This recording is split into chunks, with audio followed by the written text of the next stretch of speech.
Good afternoon, Britain. It's 12 o'clock on Tuesday, the 16th of September.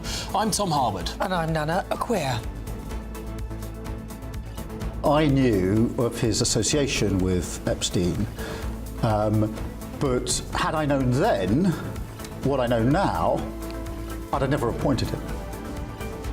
It just gets worse for Sir Keir Starmer. His judgment under fire over Lord Mandelson's links to Jeffrey Epstein, with an emergency debate in Parliament this afternoon. And now his Director of Strategy quits over explicit emails about Diane Abbott. And as the scandal deepens, Donald Trump is expected to go easy on Sir Keir Starmer during his state visit. He touches down this evening in Blighty. But he's very aware, apparently, the PM is on the ropes. And further embarrassment for the government as the first flight carrying illegal migrants back to France under the partial returns deal was scrapped last night due to protests and threats of legal action. Well, this legal challenge was inevitable. They'll try again today, but we can expect, yes, more legal challenges. And taxpayers have been left with a £252 million bill after the NHS failed to recover the treatment costs from foreign patients. The Duchess of Kent's funeral takes place this afternoon at Westminster Cathedral with senior royals in attendance. The King and Queen, Prince and Princess of Wales will be among the congregation, the first Royal Catholic funeral in modern British history. Join us later for live arrivals right here on GB News.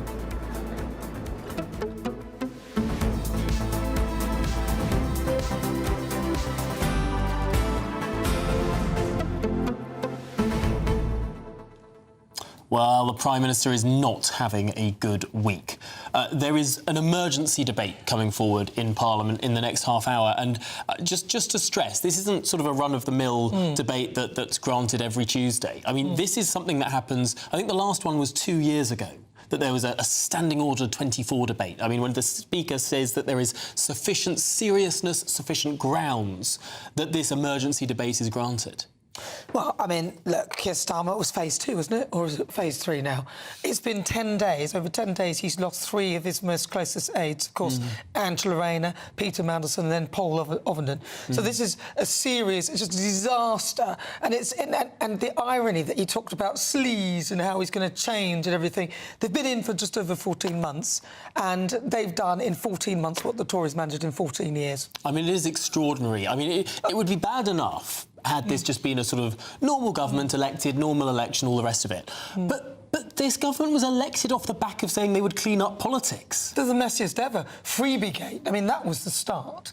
And he was the worst offender, Keir Starmer. It's just glasses, suits, all that kind of stuff. And Lord Ali, very straight. I don't know what was going on in all of that. But and then other members of the cabinet, Angela Rayner, $3.5 grand on clothes, and she in the book where she's meant to say what she's got, she called it something else. I mean, and then they're trying to excuse all that by saying, look, we followed the rules, everything was above board. But I mean, if you are campaigning to become Prime Minister on the watchword of being the most transparent government ever, of being the cleanest government ever, of wiping away the Tory sleaze, as they put it, then you've got to do more than just finding the sort of loopholes in the existing law.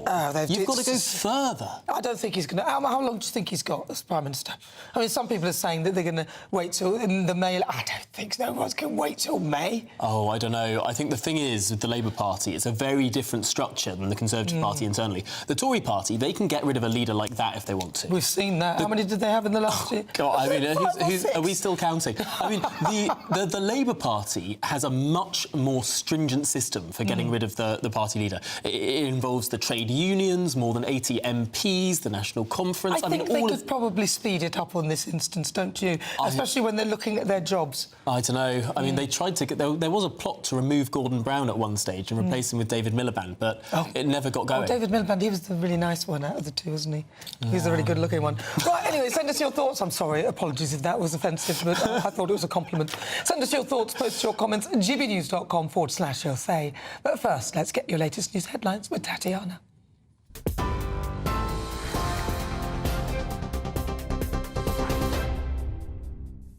Nana, thank you very much. The top stories. People on the new full state pension are set for a rise of over £500 a year from next April, following the latest official earnings data. Under the triple lock policy, the state pensions go up each year by either 2.5%, inflation or average earnings growth, whichever is the highest figure. The ONS revealed total pay, including bonuses, for the 3 months to July was 4.7%, which is likely to be the figure used for the annual increase. Almost 13 million people currently receive the state pension. Work and Pensions Secretary Pat McFadden spoke this morning. The figures today are the earnings figures that feed into the triple lock calculation. This government is committed to maintaining the triple lock for the course of this Parliament. The OBR estimates that will mean a rise in the state pension of around £1,900 a year over the course of the Parliament. That's a commitment from the government to the United Kingdom's pensioners to maintain the value of the state pension, and that's something that we said we'd do at the election and something that we will keep to. Sir Keir Starmer is facing the prospect of further questions about his leadership after sacking Lord Mandelson as the ambassador to Washington over his links to the paedophile financier Jeffrey Epstein. The Prime Minister's under pressure after admitting he was aware of emails between Lord Mandelson and Epstein. He's blamed his team for not properly briefing him on the contents of the emails and insists he will not quit over the scandal. I knew of his association with Epstein, but had I known then what I know now, I'd have never appointed him. Because what emerged last week were emails, Bloomberg emails, which showed that the nature and extent of the relationship that Peter Mandelson had with Epstein was far different to what I had understood to be the position when I appointed him. Kemi Badenoch, the leader of the Conservative Party, says there should be serious consequences if the Prime Minister had not been honest about what he knew regarding Lord Mandelson's relationship with Epstein. Last week, when I asked him at Prime Minister's questions what he knew, he said that they did not, he said that he had full confidence in Peter Mandelson, sacked him the next day and said he didn't know all of the stuff that came out. It now turns out that he did know. He had all of these emails and all these details on the Tuesday, and yet on Wednesday he was saying that he had full confidence in the ambassador. But what is worse than that is that it sounds like he overruled security concerns about Peter Mandelson due to his previous reputation, links with China. There were security concerns, as reported in the papers. He needs to come clean on that. We cannot have a Prime Minister who is telling us stuff in Parliament that turns out not to be true. US President Donald Trump will touch down in the UK today for his second state visit. He'll stay in Windsor Castle, where he'll be hosted by the King and be treated to a state banquet. There'll be no public-facing engagements during the visit, with thousands expected to protest against the president during his two-day visit. Security will be operating at a very high threat level. Thames Valley Police says it's content with its operation, but that arrangements were reviewed daily in light of planned protests and the assassination of Charlie Kirk, who was killed in Utah last week. Conservative leader Kemi Badenoch acknowledged her party is having a tough and bumpy time after former Minister Maria Caulfield became the latest Tory to defect to Reform UK. Maria Caulfield, who now works full-time in the NHS, is the 13th former Tory to defect and join Nigel Farage's party. It comes less than 24 hours after the defection of Danny Kruger, who declared that Reform bears the new torch of conservatism. Ms Caulfield, who was the MP for Lewis until 2024, told GBNews, if you are Conservative right-minded, then future is Reform. The country is going to change a lot, she says. Sir Keir Starmer said the courage shown by the Hillsborough campaigners had been humbling as he welcomed some of them to Downing Street this morning. Campaigners have hailed a momentous day as a bill to force public officials to tell the truth is finally introduced into Parliament. The Public Office Bill, known more commonly as Hillsborough Law, will be tabled today after a nearly decade-long fight to get it onto the statute book. Crucially, the legislation contains a new professional and legal duty of candour, meaning public officials must act with honesty and integrity at all times or face criminal sanctions. Concerns this element would be watered down had delayed the bill being introduced by the 36th anniversary of the tragedy in April, a deadline Sir Keir Starmer set last year. Deputy Prime Minister David Lammy says it's a great honour to be introducing the Hillsborough Law. One of the great honours of my life, really, to be Deputy Prime Minister and Secretary of State for Justice at this time, and to be finally introducing Hillsborough Law, to ensure that our public officials have a duty of candour, to ensure that there are new criminal offences for misleading the public, and to finally ensure that there is parity of arms, that anyone facing an inquest where the state is in the dock, as it were, can have legal aid and support to fight for their loved one and for justice. A commission established by the United Nations says Israel is committing genocide in Gaza. The report claims it is clear that there is an intent to destroy the Palestinians in Gaza and says Israel's actions meet the criteria set down for defining a genocide. It's the first time that such an explosive allegation has been made publicly by a UN body. Israel has dismissed the report, denouncing it as distorted and false. It comes amid reports that Israel has launched a ground offensive to seize Gaza City. The commission, which has been studying the conduct of Israel since the Hamas attacks on the 7th of October of 2023, has concluded that Israel has committed 4 of the 5 acts laid out in the Genocide Convention. And breaking news, Buckingham Palace says it is with great regret Her Majesty the Queen has withdrawn from attendance at this afternoon's Requiem Mass for the Duchess of Kent as she's recovering from acute sinusitis. Her thoughts and prayers will be with the Duke of Kent and all of his family. Those are the latest GB News headlines. For now, more from me in half an hour. Cheers Britannia Wine Club proudly sponsors the GB News Financial Report. Here's a quick snapshot of today's markets. The pound buying you $1.3634 and €1.1549. The price of gold, £2,710 and 90 pence per ounce. And the FTSE 100 is at 9,250 points. Cheers Britannia Wine Club proudly sponsors the GB News Financial Report.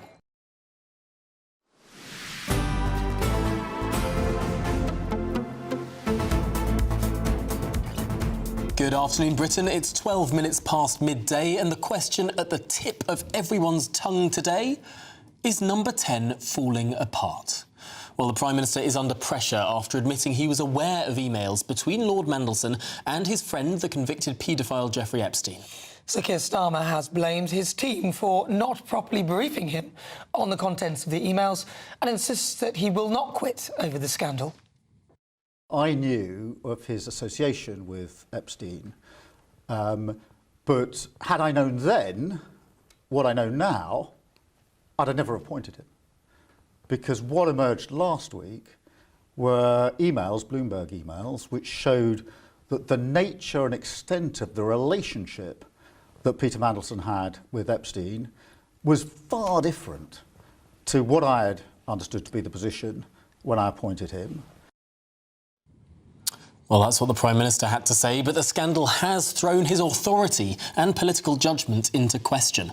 Whilst he says that regrets defending Mandelson before knowing all the facts, the Speaker has now granted an emergency debate on the vetting of Peter Mandelson, which will give Labour MPs the chance to openly criticise their leader. So can Keir Starmer recover from this? Joining us now from Downing Street is GB News political correspondent Catherine Forster. So, Catherine, give us a sort of update, sort of a running kind of chronology and an update now as to where we are with it and, you know, and how important this particular debate is. Well, this is a nightmare on Downing Street, frankly. We are just 2 weeks on from the supposed beginning of the second phase of government. We've had the Deputy Prime Minister resign. We've had a big reshuffle. We've had the sacking of the US ambassador. And yesterday we had the resignation of Paul Ovenden, who was the Director of Political Strategy here, over very sexually explicit messages joking about veteran Labour MP Diane Abbott.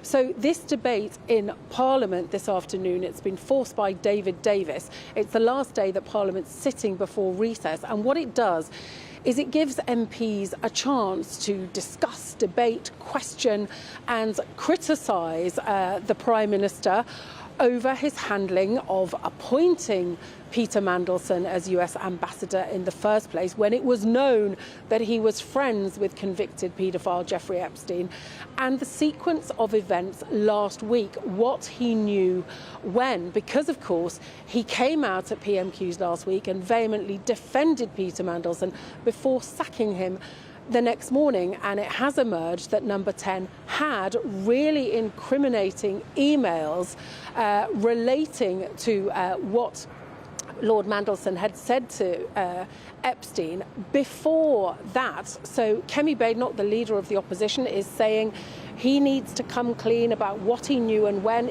She says it looks like the Prime Minister may have told an untruth in Parliament. Of course, that would be incredibly serious. But look, this is pretty disastrous, I would say. It's astonishing. We're only just over a year from that landslide, and Labour MPs openly critical of the Prime Minister and his judgment, criticism going through right to the highest level, and a lot of speculation that not only might the Prime Minister not lead them into the next general election, but maybe he might be gone after next May's local elections, and possibly even before that. Catherine Foster, thank you very much. Now we're going to jump to another part of London with some breaking news. Queen Camilla has withdrawn from attendance at this afternoon's Requiem Mass for the Duchess of Kent as she's recovering from acute sinusitis.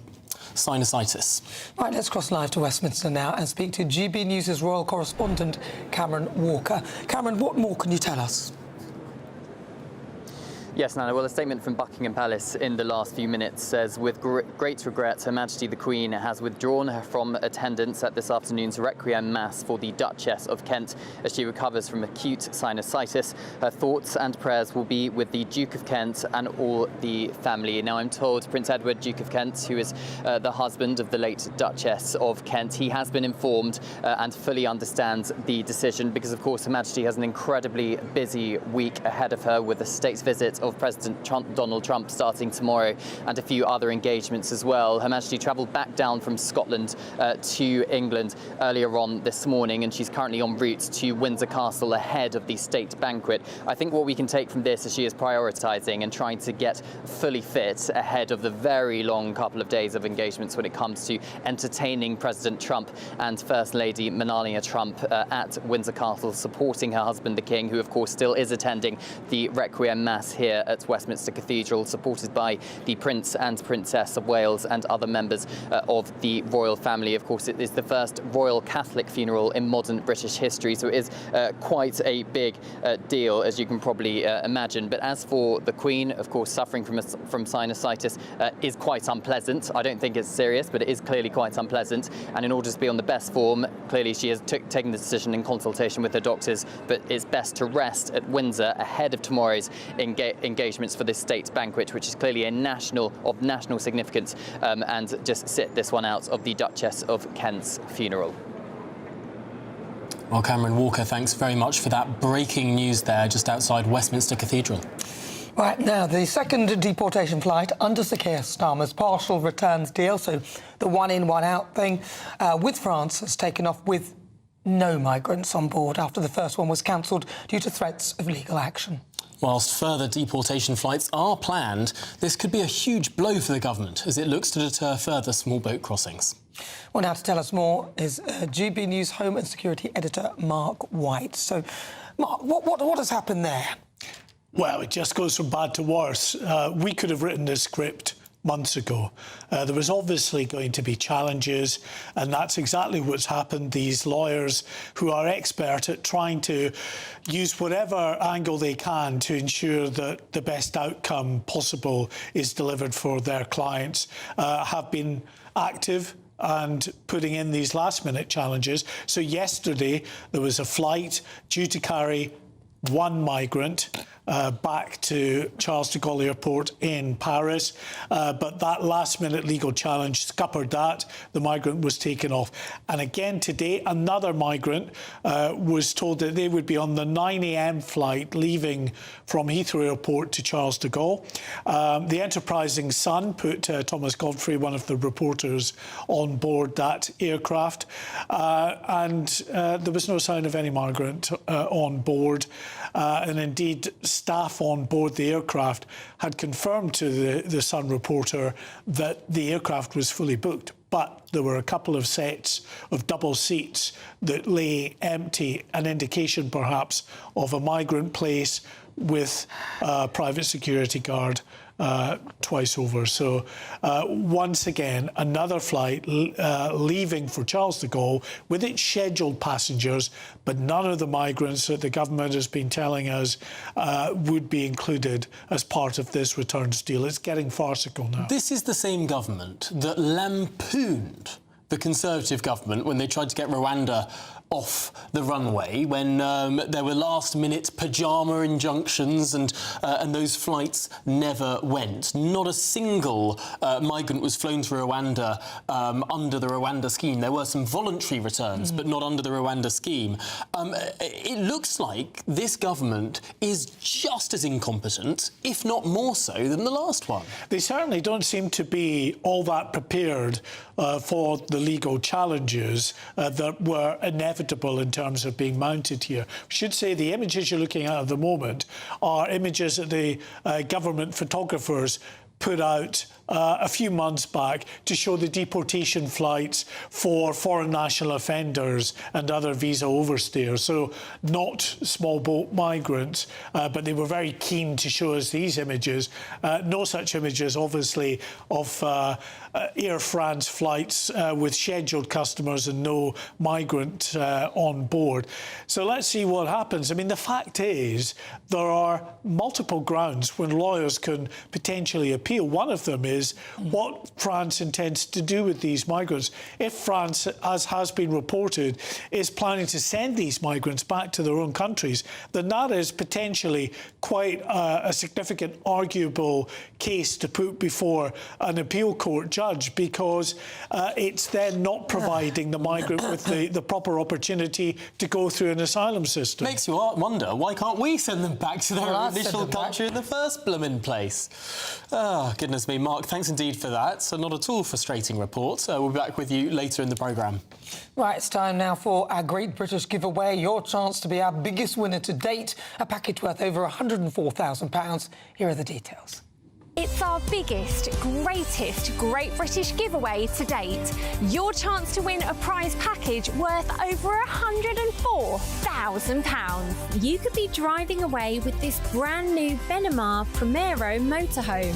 With thanks to Marquis Leisure, this 4-berth home from home comes complete with integrated kitchen and bathroom areas, sky view roof light, and has all the tech you'd expect from the latest 2025 model. We'll also give you an incredible £30,000 in tax-free cash to make sure any adventures in your motorhome are taken in style. For another chance to win, text WIN to 63225. One entry costs £2.50 plus one standard network rate message. Or text BONUS to 63225. 5 entries cost £5 plus one standard network rate message. Go to gbnews.com/win. Entries start at £2.50. Call 0903 686 3232. Calls cost £2.50 plus your network access charge. Or post your name and number to GB16 PO Box 8690 Derby DE1 9TT. UK only. Entrance must be 18 or over. Lines close at 4 p.m. on the 31st of October. The winner will be contacted live on GB News, week commencing 10th of November. Please check the closing time if listening or watching on demand. Good luck. Well, this is Good Afternoon Britain on GB News. There's lots more still to come. Breaking news in the last half hour. Spain has threatened to pull out of next year's Eurovision if Israel competes, becoming the first of the big 5 broadcasters to take such a stand. But after the break... A new poll has found that only 1 in 3 Brits believe the UK still has a special relationship with the United States. So all of that and much more to come, not least that emergency debate on Peter Mandelson and Jeffrey Epstein, coming in the next 10 minutes. This is GB News, Britain's news channel.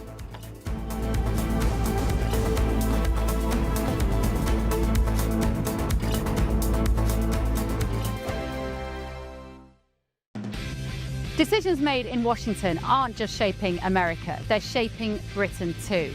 From migration to global security, from crime to health. Whatever happens in the White House today will be felt in your town or city tomorrow. That's why The Late Show is live from Washington, D.C. Cutting through the politics to show you what it all means for Britain. The Late Show Live starts Monday night at midnight. Only on GB News, Britain's news channel. GB News Breakfast, every day from 6 a.m. She's got it all wrapped up, hasn't she? Yeah, £2,000 worth of gifts all set to go under the tree. I admire people who go out to the Christmas Eve and buy all their presents. Oh, it's hellish. It's hellish. Have you done that? I have done it once or twice, yeah. Oh, dear. So you have to buy for so many people, the dog, the cat, your partner. I mean, honestly. It's never ending. Never ending. I've tried stockpiling before, and then when it comes to Christmas Eve, I'd get everything out thinking I've got loads and loads and loads. And I feel like I haven't got enough, and then I end up panic buying. I like the whole festive period. It's my birthday 2 weeks before Christmas, so I like doing the shopping when the trees are up and the lights are out, and it's like, you know, proper Christmas vibe to it.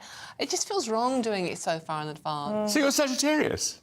Yeah. What day do you? I'm the 16th. I'm just before you. I'm the 11th. Oh. That's my granny's birthday. I know. That's a nice date. Yeah. Do you like to shop physically in person in the shops? Would you do it online? Normally, all year round, I absolutely loathe shopping, absolutely loathe it with a passion. But I do like Christmas shopping. I like buying stuff for other people. Oh, that's nice. Do you? And toys for your husband. And toys for my husband. Yeah, we're talking about Christmas toys as well, weren't we, earlier on? Yeah. And the thing I was saying to Biggins is about sort of like buying toys for grown men. Yes. But my husband is at that age now where he's reliving his past, and I want to buy him the little toys he couldn't afford when he was a kid. So what sort of toys are we talking? Little cars he couldn't... Not that, no. Don't go back to that conversation. What, like electric? Little cars he couldn't afford when he was a little boy.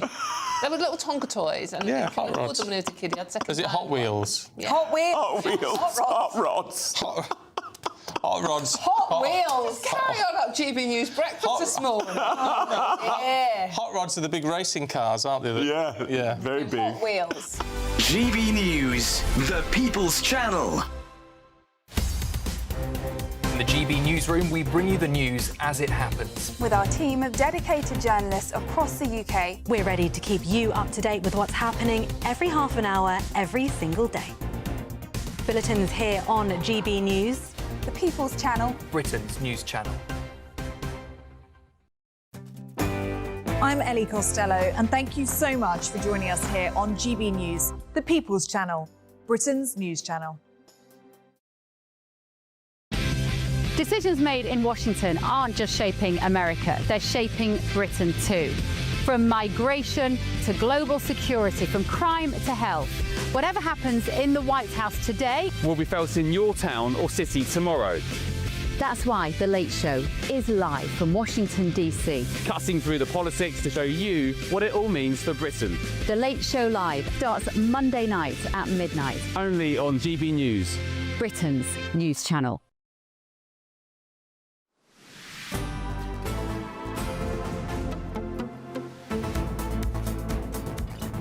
Good afternoon, Britain. It's 28 minutes past midday and the stage is set and almost ready to go in Windsor for the US President Donald Trump. He's going to touch down this evening in the UK for his second ever state visit.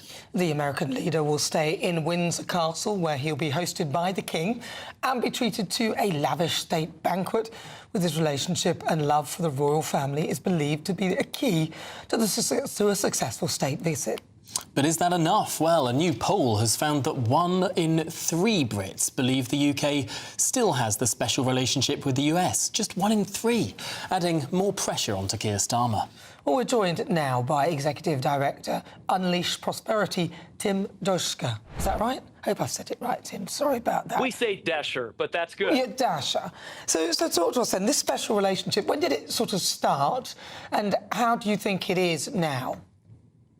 Well, look, it's always been a special relationship in modern history here, and we've clung to that. I mean, you think back of all the great photo ops that we've seen from U.S. leaders and British leaders coming together, not only just to make economic deals, but also to provide for national security, for common defense, leading the way for some of the best, most innovative military equipment, some of the greatest operations that we've done together, arm in arm.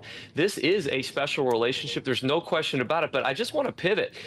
Is there a special relationship between another country when there's so much dissension happening domestically? And we in America here, we know what it's like to have a porous border that, you know, people just cross willy-nilly, and a government not willing to defend that border, as we saw over the last 4 years of President Biden. It causes an incredible frustration domestically, which then, of course, leads to photos like we saw last weekend where 100,000 people gather in London to say we've had enough. And I think that right there is the bubbling point here. And I think the people that would say there is a special relationship, we're out there clamoring for more domestic enforcement. It is strange. It does seem to me, at least in modern political history, when there's been a Republican in the White House, there seems to have been a closer relationship with this country. I mean, whether it's the famous Reagan-Thatcher relationship, yes, whether it's George Bush and Tony Blair, it seemed a little weaker under President Obama, and of course... Well, that's because he said we're last in the queue. Remember that? Although that was allegedly on the orders of Downing Street, because Americans, of course, say line, not queue. But Tim, I wanted to sort of ask you about this paradox, really. It seems to me when there's a Republican in the White House, America is more favourable towards the United Kingdom. But conversely, the United Kingdom is less favourable towards the United States. Yeah, you know, look, as you point out, you know, the classic example of President Reagan and Lady Thatcher, which started on this notion of democracy and representative republic like we have here. This is the best thing that we have, and we must do everything that we can to protect it. We must band together to protect the voice of the people, which, by the way, you're seeing now in Great Britain. We are so inspired by what we are seeing happening right now, the voice of the people rising up. You saw that. I mean, look, President Trump, how many charges did he have brought against him? He had a mugshot. He was threatened to be put in prison. He had 50 counts of fraud, sexual harassment charges. He was impeached 3 different times. They tried all of these things. How does somebody get elected president again after all of that? It's the voice of the people rising up. And I think that traditionally, more conservative minds see the value in free speech, see the value in challenging and pushing back against the establishment. And there has definitely been that. And by the way, let me just point this out.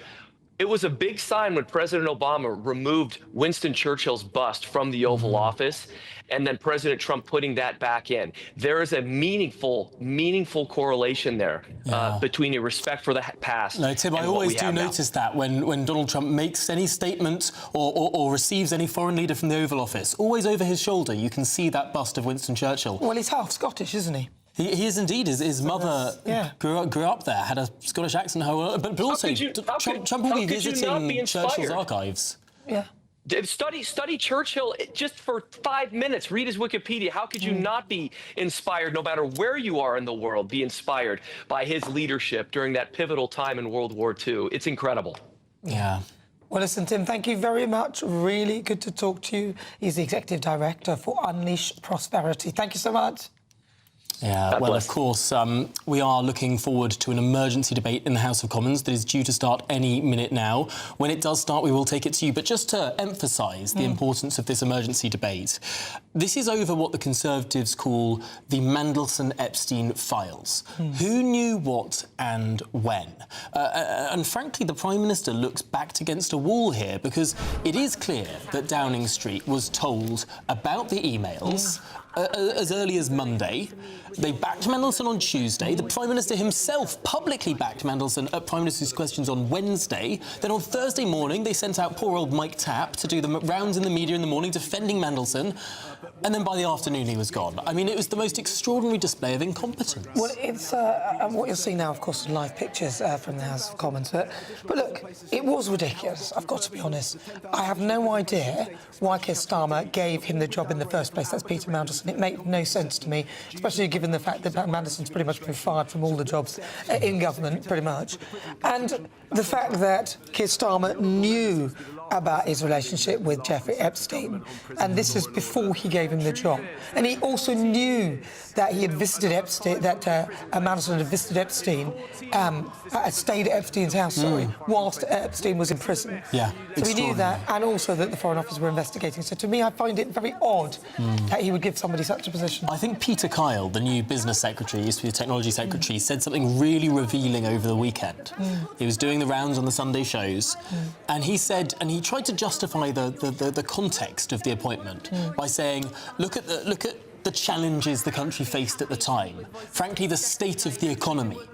I mean, have we been so weakened as a country? Is the economy so driven into the ground that the Prime Minister overlooked a relationship with a convicted paedophile because he was so worried about getting a trade deal? I mean, are we that diminished? See, that bit there, the association with a convicted paedophile, would probably be the beginning of me saying, no way, I'm not giving this person a job, because there must be much more to this than I currently know, and I'm not prepared to put my neck on the line for it. But Keir Starmer was prepared to do that. And it smacks to me as somebody who doesn't really know what they're doing. They're a bit rabbit trapped in the headlamps and aren't really sure what to say, because if he knew about it in PMQs, imagine what must have been going on in his brain.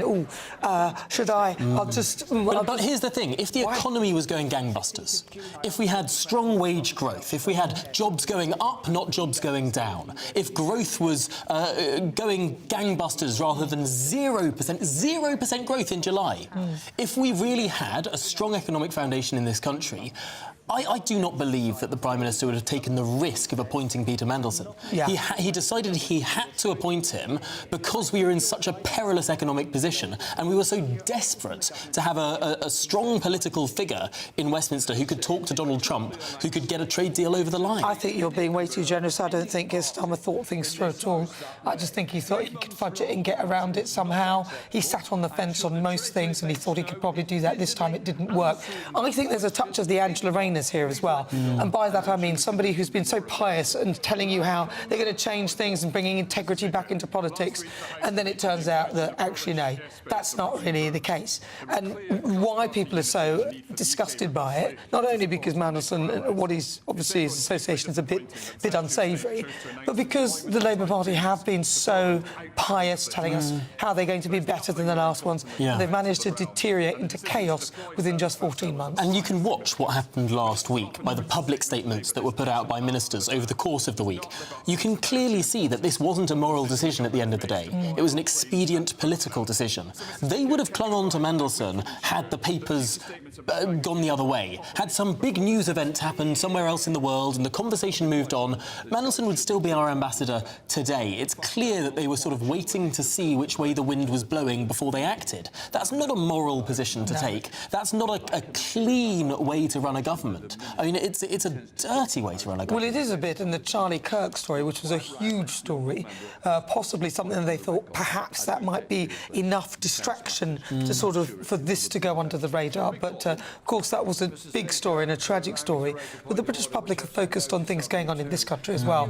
And I think we're all a bit sick and tired of all the focus being on this Westminster bubble nightmare, when actually what we want is an economy that is going gangbusters. We want, cheap energy. We want all the things, that we have to deal with every day. We want a working NHS. We want our politicians to be focused on what's going on in our own personal lives rather than theirs. Well, this is the problem, is it not? It's exactly the problem that we saw in the 2017 to 19 Parliament. Politicians arguing amongst themselves, talking to themselves, rather than getting on and governing the country. The Labour Party is going through a deputy leadership election, the appointment process for a new ambassador, an emergency debate today in the House of Commons. Times. They've lost Downing Street advisors. It seems like they are just introspectively talking to themselves, worrying about themselves, rather than worrying about the country. I mean, Keir Starmer got elected on a slogan of country before party, but at the moment it seems like it's party before country. Well, they're focusing on themselves, and I think, unfortunately, in that instance, I think we're all sick of that. We saw enough of that with the Tory party.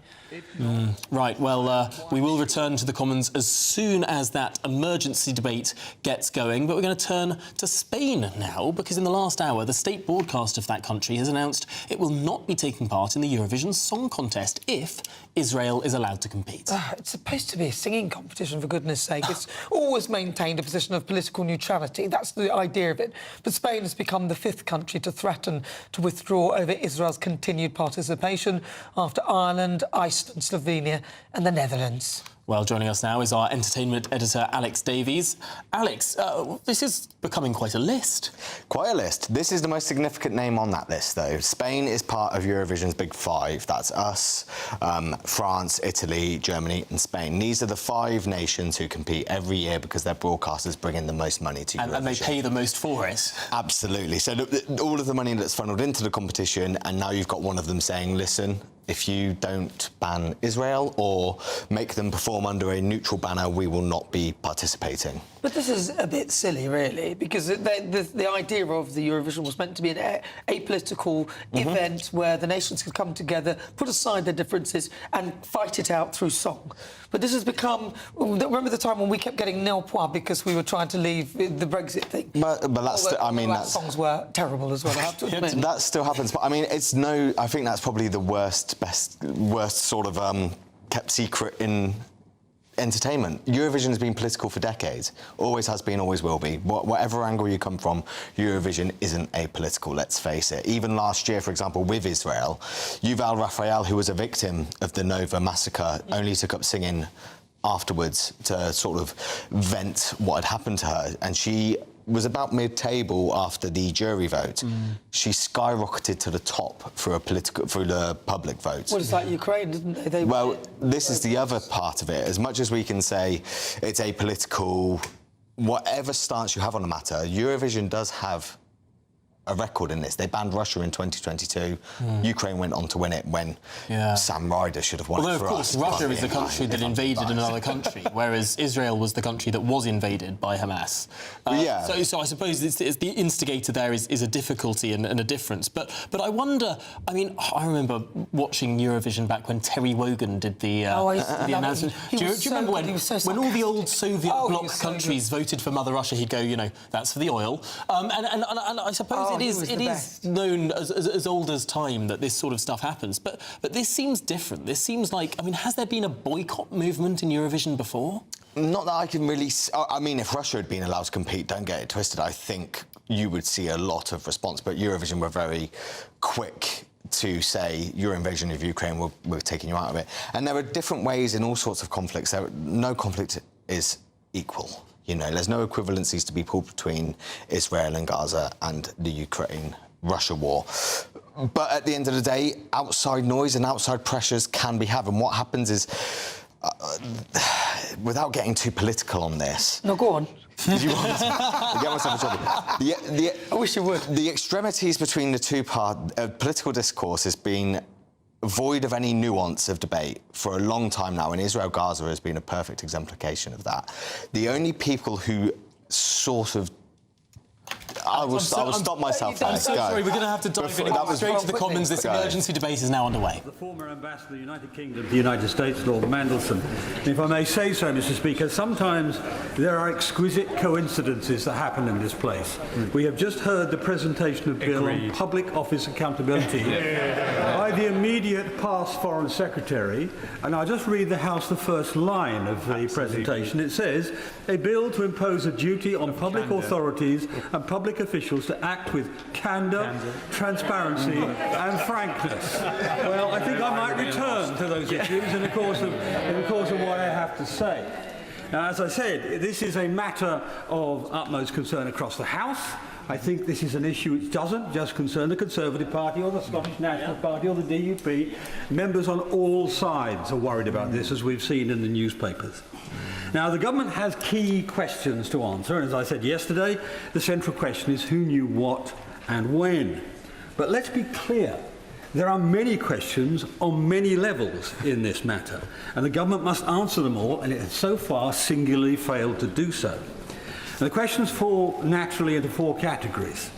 Firstly, was Peter Mandelson ever an appropriate character to appoint as our ambassador? No. Well, we'll get to that later. Secondly, what was the procedure for vetting? Was it properly followed, and why has it gone so horribly wrong? Thirdly, what's happened in the last couple of weeks to lead to the demise of the former ambassador? Who made the critical decisions and why? And fourthly, what do we do now? How do we make this government tell the House and the nation the truth, the whole truth, and nothing but the truth? Which in itself would be a novelty for Lord Mandelson. Now, let's begin with whether Lord Mandelson was ever an appropriate selection. And again, as I said yesterday, our ambassador in Washington stands at the nexus of our most important bilateral relationship. Just for those who have not served in government, this is the one bilateral relationship run by number 10. Not actually by the Foreign Office, really, it's run by number 10 because it's so important. And it's a role of exceptional sensitivity. More classified information crosses the ambassador's desk than, as I said yesterday again, gets to most cabinet ministers. And indeed, of course, in British embassies, the agencies report to the ambassador. Yeah, they don't. It's not like the same in American embassy. The CIA do what they want, but in our agencies, they actually report to the ambassador. So it's a really sensitive post. And today, as actually, I've forgotten his post. Peter Kyle said, global circumstances dictate the position of this particular ambassador is more important than it's ever been. It could easily go terribly wrong, and the failure to appoint the right person has already had a serious and deleterious impact on the public interest. I give way. The Prime Minister staked his special relationship with the US President on the diplomatic skills of an ambassador who had a special relationship with the world's most notorious child sex offender. I'm sure he agrees with me that the Prime Minister's judgment and the UK's presence on the world stage has been diminished by this affair. I mean, there is no doubt she's correct. And frankly, I'm going to try not to make this ad hominem about the ministers who made decisions. I think we need to make that decision later, as it were. But she's right. It has diminished the standing of our Prime Minister. And I regret that, because although we have opposition, I want this government to succeed. It's in the national interest of it. And actually, it's doing the opposite of that. So, the ambassador's conduct, both prior to appointment and during, must reflect the highest standards of integrity. That is fundamental, and that's true for any ambassador. I give way to my honourable. Can I commend the right honourable for bringing this forward? This debate unites side of this House and the purpose of it. It's clear and within the rules, Mr. Speaker, that MPs are accountable for their staff and their conduct, and there will be repercussions for that. Does the right honourable member agree as well that the Prime Minister is also accountable for his appointment of the UK ambassador to the United States of America, and the same rules should apply? He's absolutely right, and when we look at the mechanisms, as I hope we will in the course of this debate, when we look at the mechanisms engaged, we'll see, I hope, why he made the wrong decision, because there's no doubt in my mind that he did make the wrong decision. Now, if I can turn to of course I give way. Yeah. I thank the right honourable gentleman for giving way. He talks about decisions by the Prime Minister. He talks about the duty on members of this place and members of the other place to have the appropriate conduct. Does it surprise him, as it surprises me, that we have a situation where the honourable member for York Central has been unfairly suspended from the Labour whip, along with others, proposing disability benefit cuts. The Mother of the House remains suspended from the Labour Party, yet Lord Mandelson retains the Labour whip in the House of Lords. Aren't all of those things decisions by the Prime Minister? And don't people outside here, including Labour members, think that's completely unfair? I understand all too well the point the honourable gentleman is making. Many have made it in the newspapers, generally not anonymously, the double standard, as it were, that applies to the top of the Labour Party, to Labour royalty, if you like, as opposed to other people who have been punished for actually doing their jobs, for representing their people and so on. So, no, he's got a point there. He's got a point there. But if all right, I'll then make some progress. I thank the member for giving way. Does he not think it's slightly odd that prior to the appointment of Lord Mandelson, there was obviously not sufficient due diligence done, and on the day before he was dismissed, apparently there were a lot of emails available to the Prime Minister which he either wasn't given or didn't read. So we find this odd situation where the British ambassador to the USA has to be dismissed in full glare of international publicity because of what his behaviour had been in the past, which was apparently very well known to a very large number of people who should not have supported his appointment in the first place. The right honourable gentleman is exactly right. And we will come to a number of circumstances where information was available which should have been acted upon and wasn't. And this was not as hard as some may try to portray. After all, the appointment did not come as a surprise.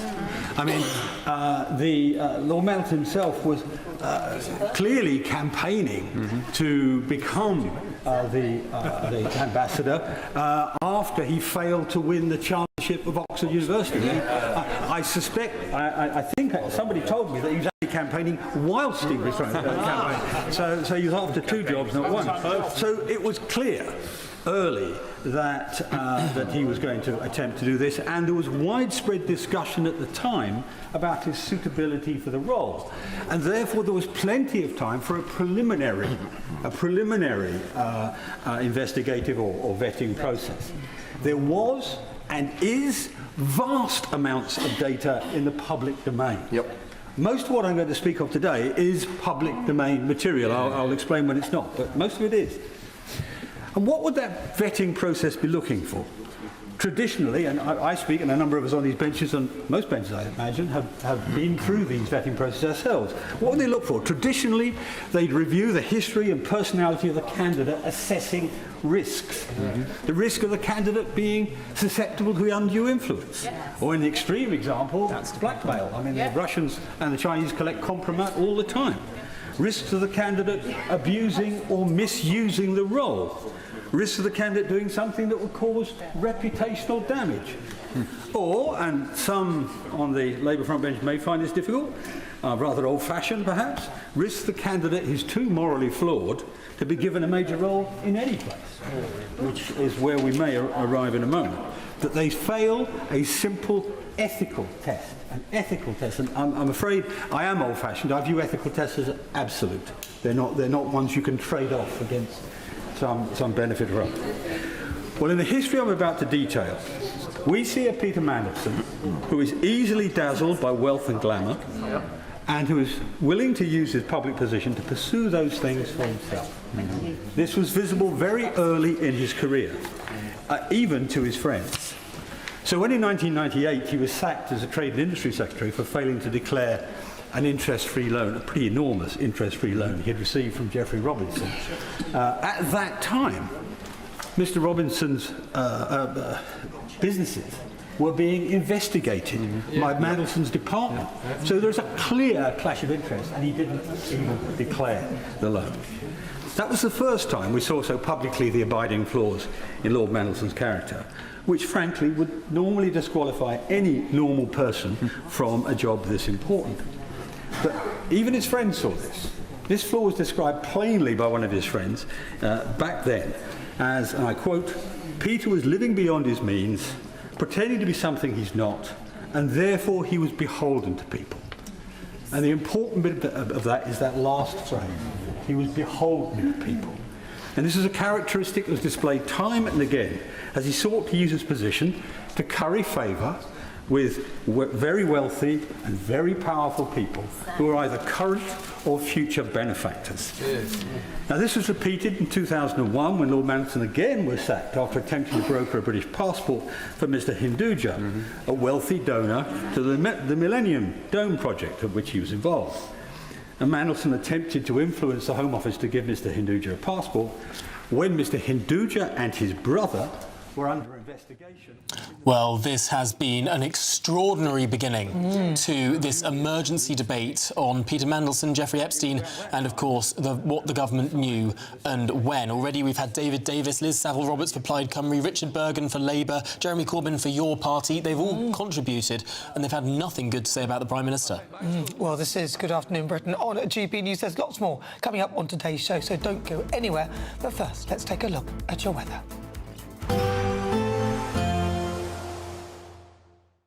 Expect warm spells with the odd rude interruption. Boxed Boiler sponsors the weather on GB News.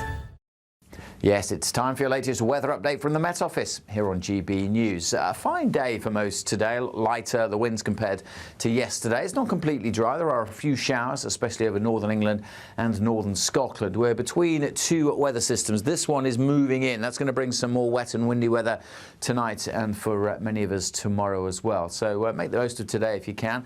As I say, it's not completely fine. There are some showers drifting in over northern England. Some of those popping up to the east of the Pennines this afternoon, and a scattering of showers over southwest Scotland and northern Scotland. Much of the east coast of Scotland dry and fine. Same goes for Northern Ireland and most of England and Wales. Clouding over a bit towards the southwest. In the east with some sunshine, temperatures squeaking up to 20 Celsius. Now the cloud increasing in the west from that weather system we saw earlier, and it will eventually bring some rain in from the Atlantic. But ahead of it, still many of us having a fine evening. There will be showers across northern Scotland, keeping going through the evening rush hour, but as I said, much of the east coast dry and bright. Small chance of a shower moving through the Glasgow area, scattering of showers over northern England, and by this stage, 6 o'clock tonight, the cloud thick enough for some outbreaks of rain to be trickling onto the south coast of Wales. That is the first sign of that weather system moving in, and then it kind of just swamps its way in across Northern Ireland, Wales, southwest England before midnight, and continues to spread into parts of Scotland and central and then eastern parts of England as we head through the early hours. It will be a very mild night as the wet weather moves in. Temperatures in the southwest may well stay in the teens, a little cooler where it stays driest across the north of Scotland. But the rain will continue to track in, and then it kind of lingers through the day over parts of Wales, the Midlands and northern England, and that's going to make for quite a bit of rain falling when it all tots up. It could cause some issues, particularly over Wales, where the heavy bursts of rain continue throughout Wednesday. Elsewhere it should turn a little drier and also a little warmer, but it will again be windy. Expect warm spells with the odd rude interruption. Boxed Boiler sponsors the weather on GB News. It's our biggest Great British giveaway to date. You could be driving away with this brand new Benamar Primera motorhome. This 4-berth home from home comes complete with integrated kitchen and bathroom areas and has all of the tech you'd expect from the latest 2025 model. We'll also give you an incredible £30,000 in tax-free cash to make sure that any adventures you take in your new motorhome are taken in style. For a chance to win, text WIN to 63225. One entry costs £2.50 plus one standard network rate message, or text BONUS to 63225. 5 entries cost £5 plus one standard network rate message. Go to gbnews.com/win. Entries start at £2.50. Call 0903 686 3232. Calls cost £2.50 plus your network access charge. Or post your name and number to GB16 PO Box 8690 Derby DE1 9TT. UK only. Entrance must be 18 or over. Lines close at 4 p.m. on the 31st of October. Please check the closing time if listening or watching on demand. GB News Breakfast, every day from 6 a.m.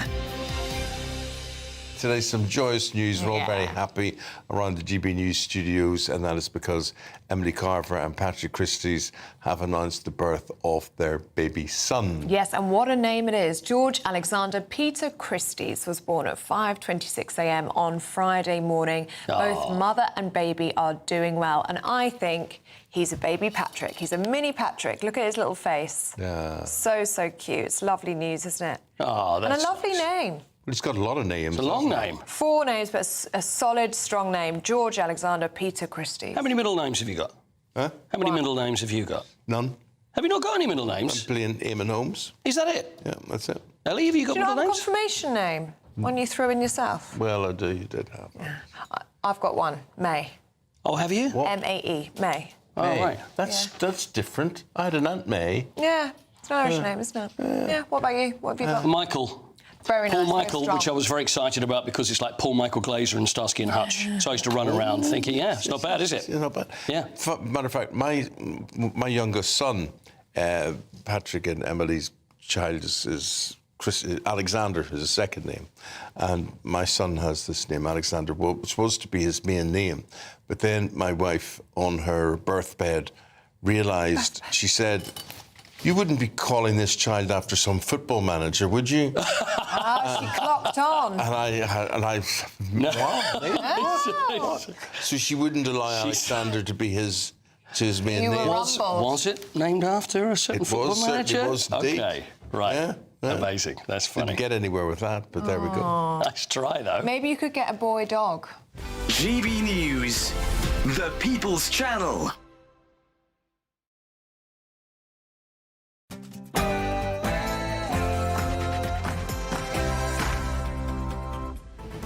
Good afternoon, Britain. It's 1 o'clock on Tuesday, the 16th of September. I'm Nana Acquia. And I'm Tom Harwood. I knew of his association with Epstein, but had I known then what I know now, I'd have never appointed him. Yes, it just gets worse for Sir Keir Starmer. His judgment under fire now over Lord Mandelson's links to Epstein, with an emergency debate in Parliament taking place as we speak. Now his Director of Strategy also quits over explicit emails about Diane Abbott. And today, the Prime Minister tells his cabinet the UK faces a fight of our times, warning that scenes at the Unite the Kingdom rally left some people feeling intimidated. That's right, the UK is apparently in the fight of our times between patriotic national renewal and decline and toxic division. Sir Keir Starmer lays down the law to his cabinet this morning. Further embarrassment for the government as the second flight due to carry illegal migrants back to France takes place with no illegal migrants on board. Is this partial returns deal ever going to get off the ground? Should 6-year-olds be given weight loss jabs? Researchers say the drugs could treat obesity and type 2 diabetes in children, but they raise concerns over the side effects. The Duchess of Kent's funeral takes place this very afternoon at Westminster Cathedral, with senior royals in attendance.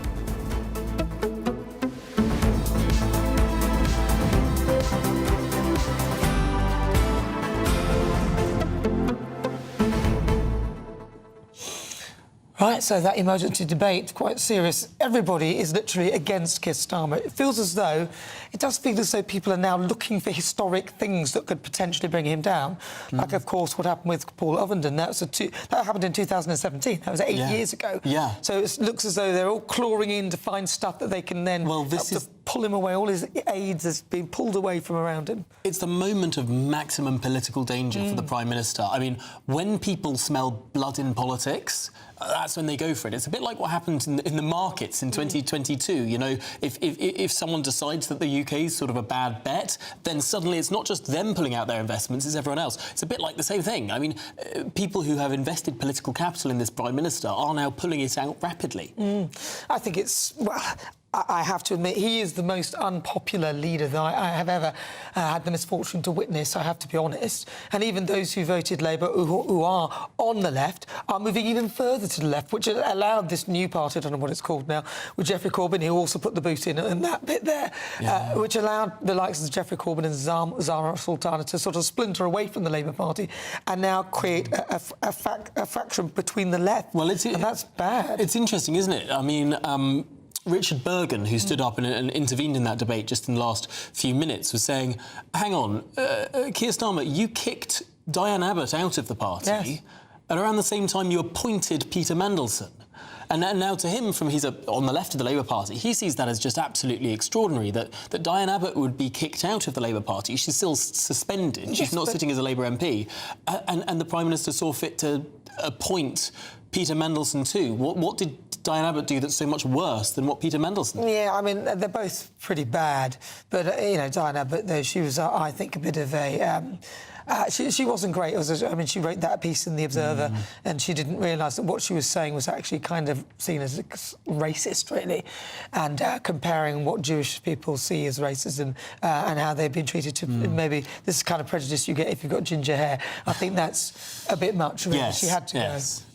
Well, there's so much to cover here. Such a perilous moment for the government. We'll be bringing you all the very latest and the twists and turns of that tale. gbnews.com/Your Say is the way to get involved. But let's get the latest headlines.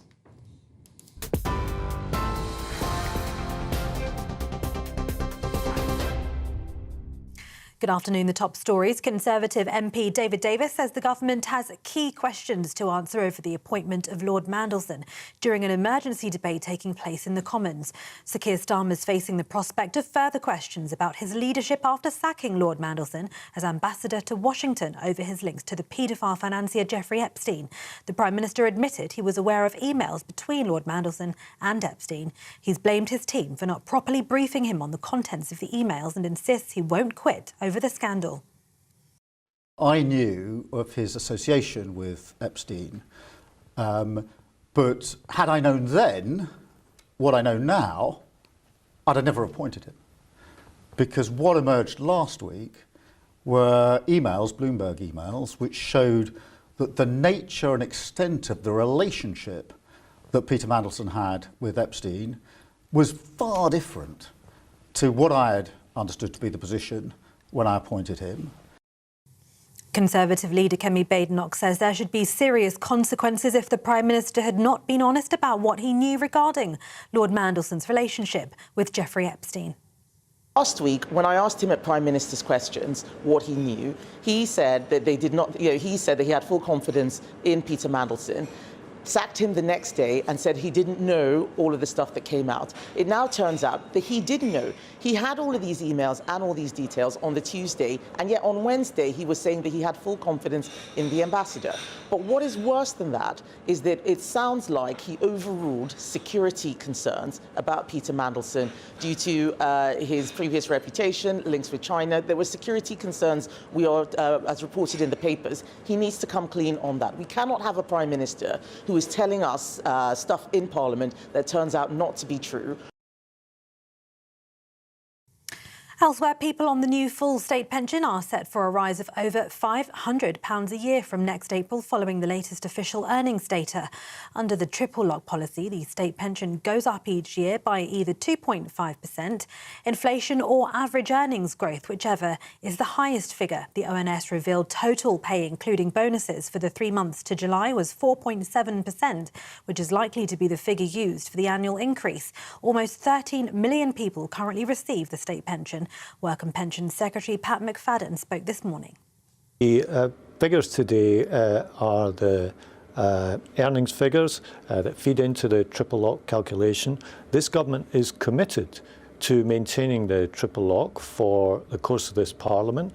The OBR estimates that will mean a rise in the state pension of around £1,900 a year over the course of the Parliament. That's a commitment from the government to the United Kingdom's pensioners to maintain the value of the state pension, and that's something that we said we'd do at the election and something that we will keep to.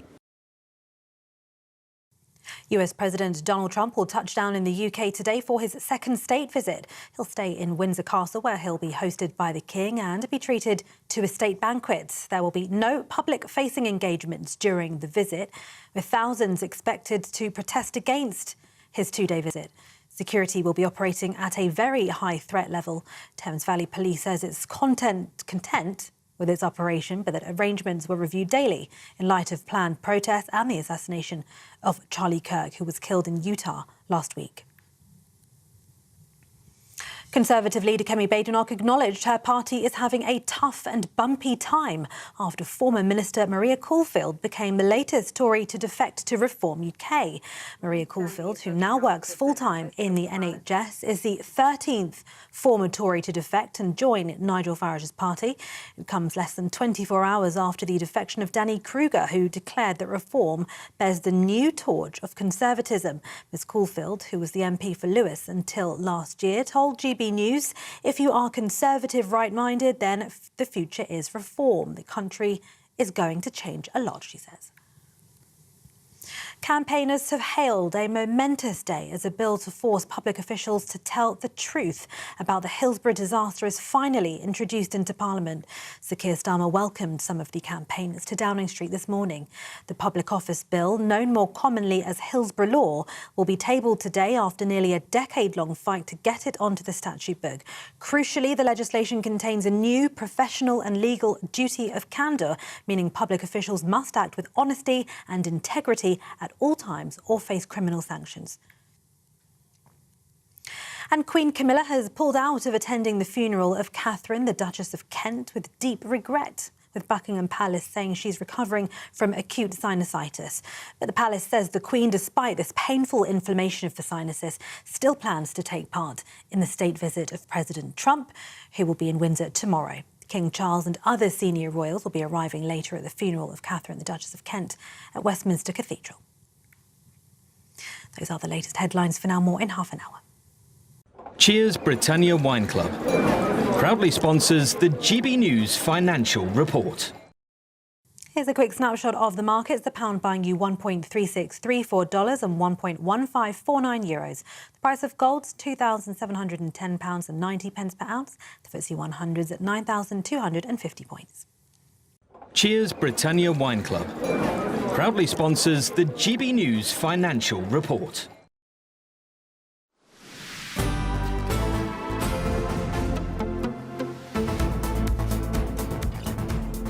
Good afternoon, Britain. It's 10 minutes past 1 and we're going to head straight to Downing Street. Christopher Hope, our political editor, has been speaking with the Prime Minister's official spokesman.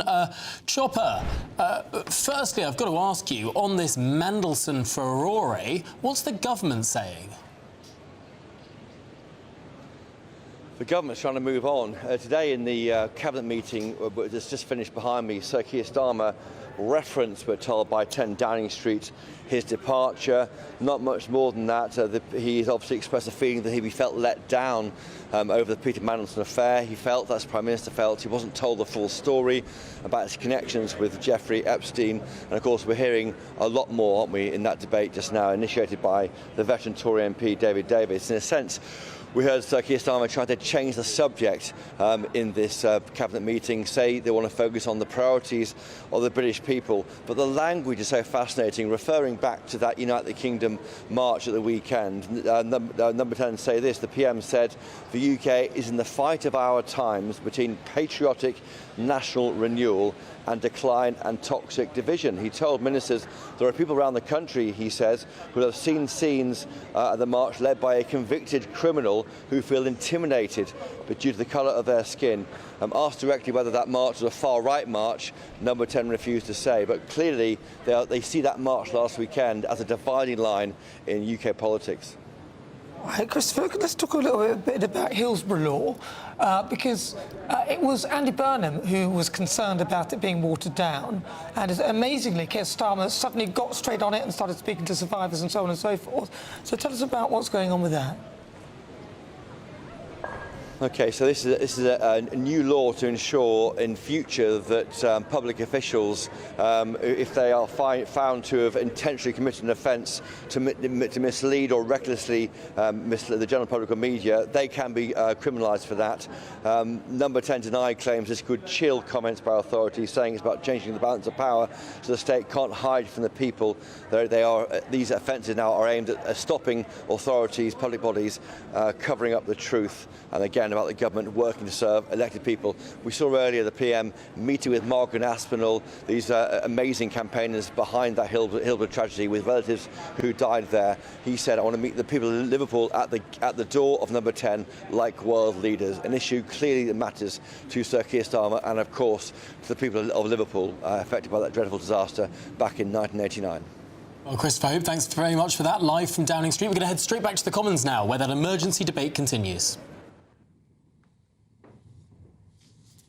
People would not be proud of. Now, if the government thinks that these actually make up for, in some way, in a skill, make up for its sins, well, no. I mean, firstly, he's not as good as being cracked up to be, frankly, and he's being measured, remember this, against Karen Pierce, the officer in place. Probably the best ambassador, certainly the most revered. And after her, Tim Barrow, who was our ambassador to the European Union during Brexit and was the NSA, was the National Security Advisor, knows all these things to the tips of his fingers.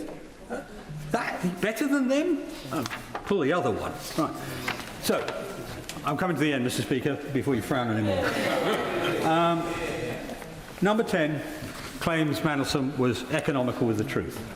Mandelson claims he told the whole truth.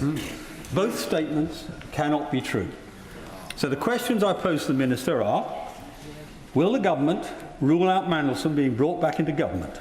Number 10 refused to rule him out, giving him another job earlier this week, or last week. If Mandelson withheld information during the vetting process, is he going to lose the Labour whip? I'm looking at Mr Bergen when I say that. Is he going to have to resign from the House of Lords? Will Lord Mandelson be receiving compensation, as some reports in the media suggest he'll be paid £100,000 of taxpayers' money? What? Yeah. Will the Prime Minister, his Chief of Staff, his Cabinet Secretary and the Permanent Secretary of the Foreign Office appear before the Select Committees of the House to give evidence? And will the Minister provide the House with the documents required to answer our questions as to who knew what and when? That is the Propriety and Ethics Team report, the Development Vetting report, if it exists. And I say this to the Minister. There are many quotes in the newspapers from his own party about their horror regarding his decisions and processes. No, I really am coming to an end. I may quote just one of them. This is a long-standing senior Labour member, but he's anonymous. I care that this culture of turning a blind eye to the horrendous behaviour is endemic at the top of society. And I agree with him. So when individuals with these associations are ushered back to the heart of government, are we right to ask what standards now govern appointments to public life? Impunity is not a right. Impropriety is not a technicality. And survivors of crime should not have to do the heavy lifting of holding the powerful to account. Now, I mentioned at the beginning, Mr. Speaker, a bill is being put to the House later today, well, it's been put to the House already, imposing a duty of candour on public authorities and officials.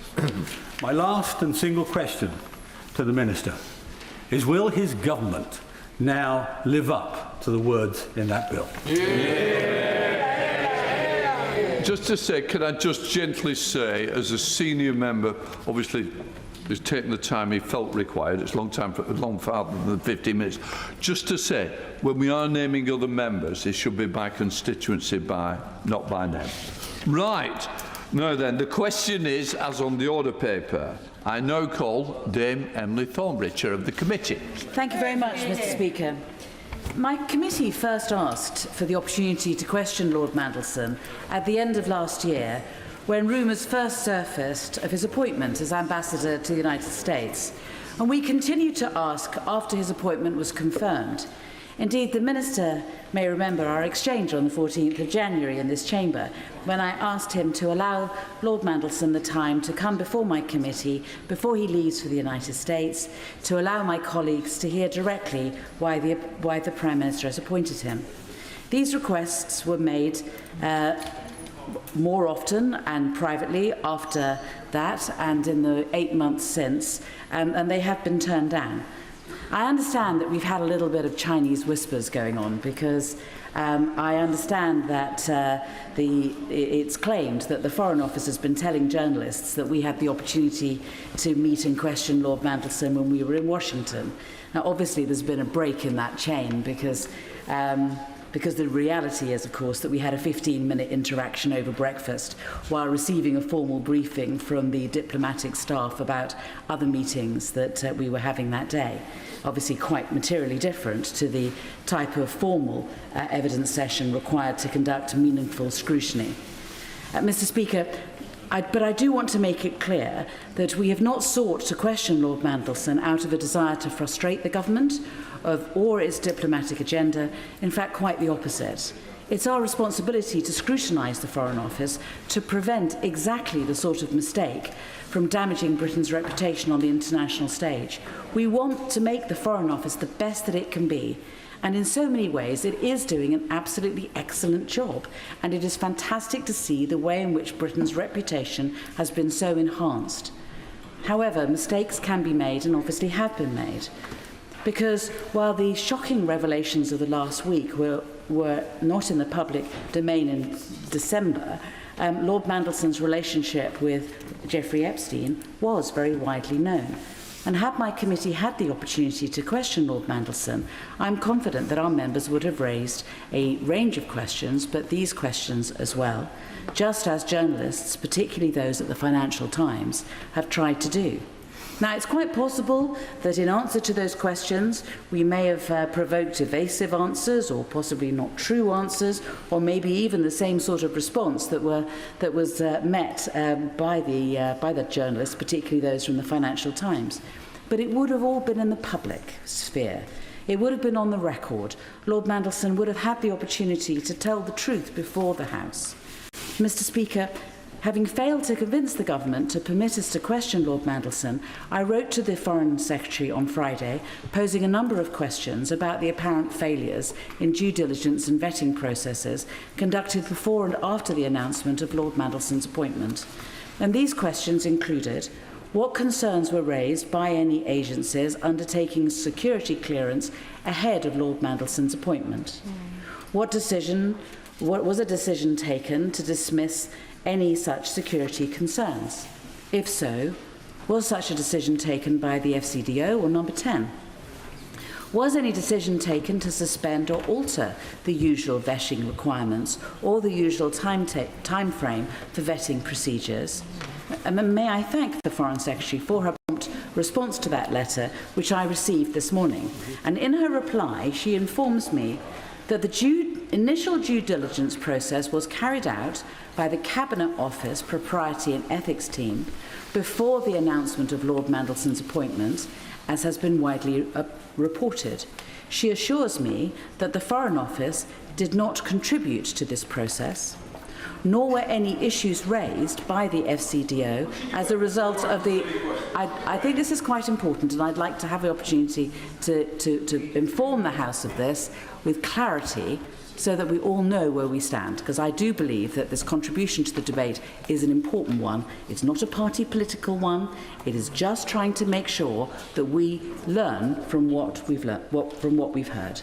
So she assures me that the Foreign Office did not contribute to this process, nor were any issues raised by the FCDO as a result of this Cabinet Office process.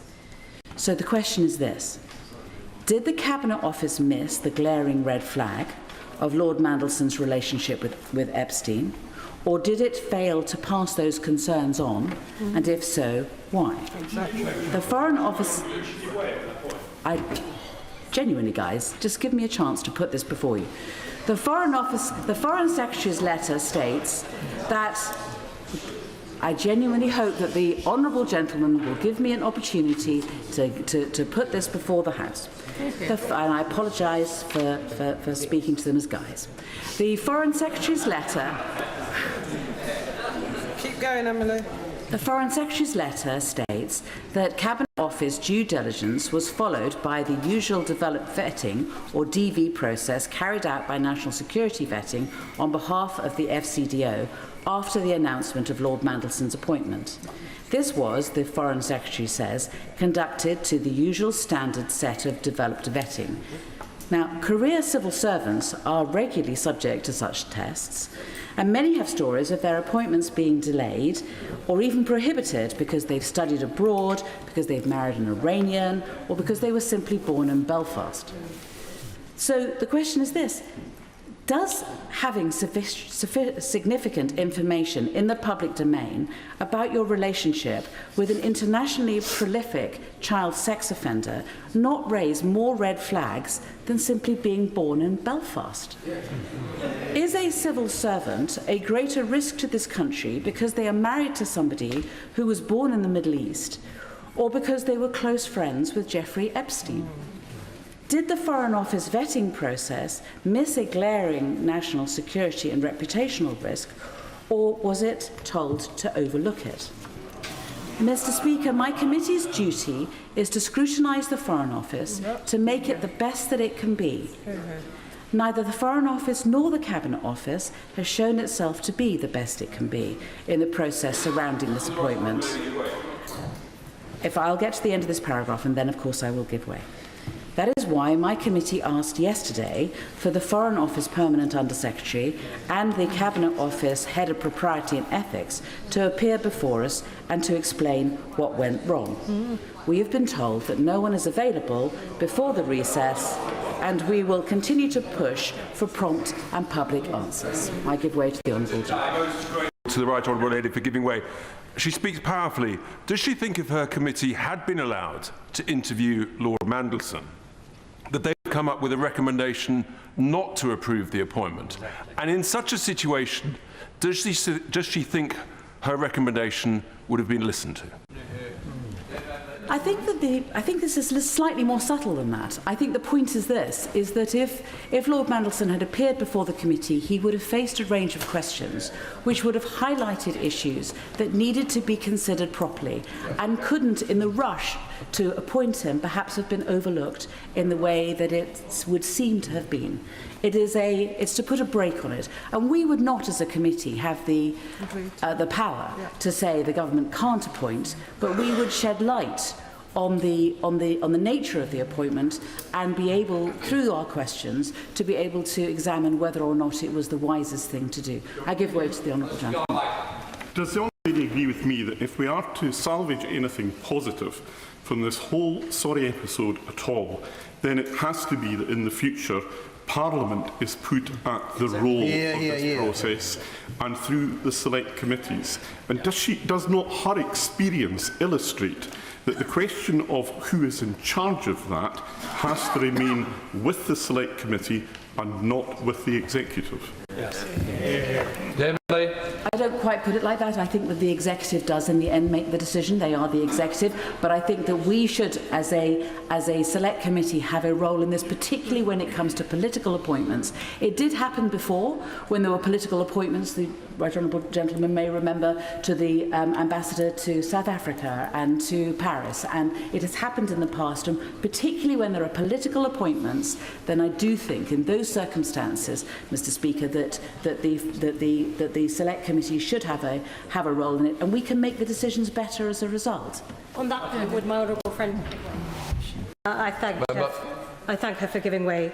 Mr. Speaker, I'm a member of the Foreign Affairs Committee, so with that in mind, our committee has a proposal that there should be a greater role for us in scrutinising the appointment of the US ambassador, given that they're one of the highest ranking members of the diplomatic service, and to help the government avoid this situation in the future. Does she agree with me that the government should consider this proposal seriously? She may be, my honourable friend may be surprised to hear that I agree with her completely, and I think it is very wise. Yes, I will. Yes. Chairman of the Select Committee giving way. I've made my early comments about pre-confirmation hearings, but adding on to that, does she agree with me that where senior civil servants, whether from the Foreign Office or elsewhere, are asked to come to Select Committees on important matters, and find some excuse not to attend those select committees, that select committees should at least have the power of summons in order that somebody gives an account, and also where those select committees have privy councillors, such in the Right Honourable Lady's case, that at least a briefing, if its security or classification is used either truthfully or, should we say, exaggeratingly, as an excuse not to give evidence to a committee, that they can be heard on Privy Council terms. The gentleman raises some very important points, and the power of select committees to summon witnesses has been an ongoing debate, and I suspect we haven't resolved it yet. The difficulty in relation to privy, within our committee we have myself and another Privy Council member, and if we were offered Privy Council briefings, as we are sometimes, it's quite difficult, because what we want to be able to do is to do these things in public and to be able to inform the public of the work of the Foreign Office, to ensure that they understand, and when difficult decisions are being made, that the public understands why those difficult decisions are being made and all the factors that are involved in that, which is fine. We need to trust the public more than I think that sometimes that we do, and we certainly need to trust backbenchers more than sometimes we do. Well, what a roll call of politicians scorned. There, Emily Thornberry saying that backbenchers need to be trusted more than perhaps the government trusts them right now. Of course, she was looked over for a role in the Cabinet, due to the Attorney-General, sacked by Keir Starmer, prevented from even being nominated in the deputy leadership race. This is a cast list of people who have bad things to say about the Prime Minister. Right, well, speaking of a cast member, Hollywood actor and director Robert Redford, breaking news, known for films including Butch Cassidy and the Sundance Kid and The Sting, has died at the age of 89. Well, in a statement, his representative said he died at his home at Sundance in the mountains of Utah, the place he loved, surrounded by those he loved, earlier today. He'll be greatly missed, said the statement. Yeah, very tragic, really. I mean, I remember, because he was such a good-looking man, really, and he did so many films. I mean, Butch Cassidy and the Sundance Kid was one of the ones that I saw. I'm sure some of his films are even in black and white. I remember the days of black and white TV. Right. You don't, do you? No, I don't. All the President's Men is the one that I've seen, about the Watergate scandal, where he was a leading journalist in that, but also more recently he was in the Marvel films. Yeah, that's right. He was in the Avengers, Captain America, Winter Soldier. Yeah. He was a prominent feature in that, and in those very recent films. So even in his sort of octogenarian age, he was performing, he was acting. And of course, he was quite a political figure as well. He was a real Democrat, wasn't he? Yeah. Helping to promote the cause as well. So he will be greatly missed. I know a lot of people probably watched his films, especially lots who were listening and watching GBNews. He was just a handsome, kind of cool guy, and every film he was in, it tended to do very well.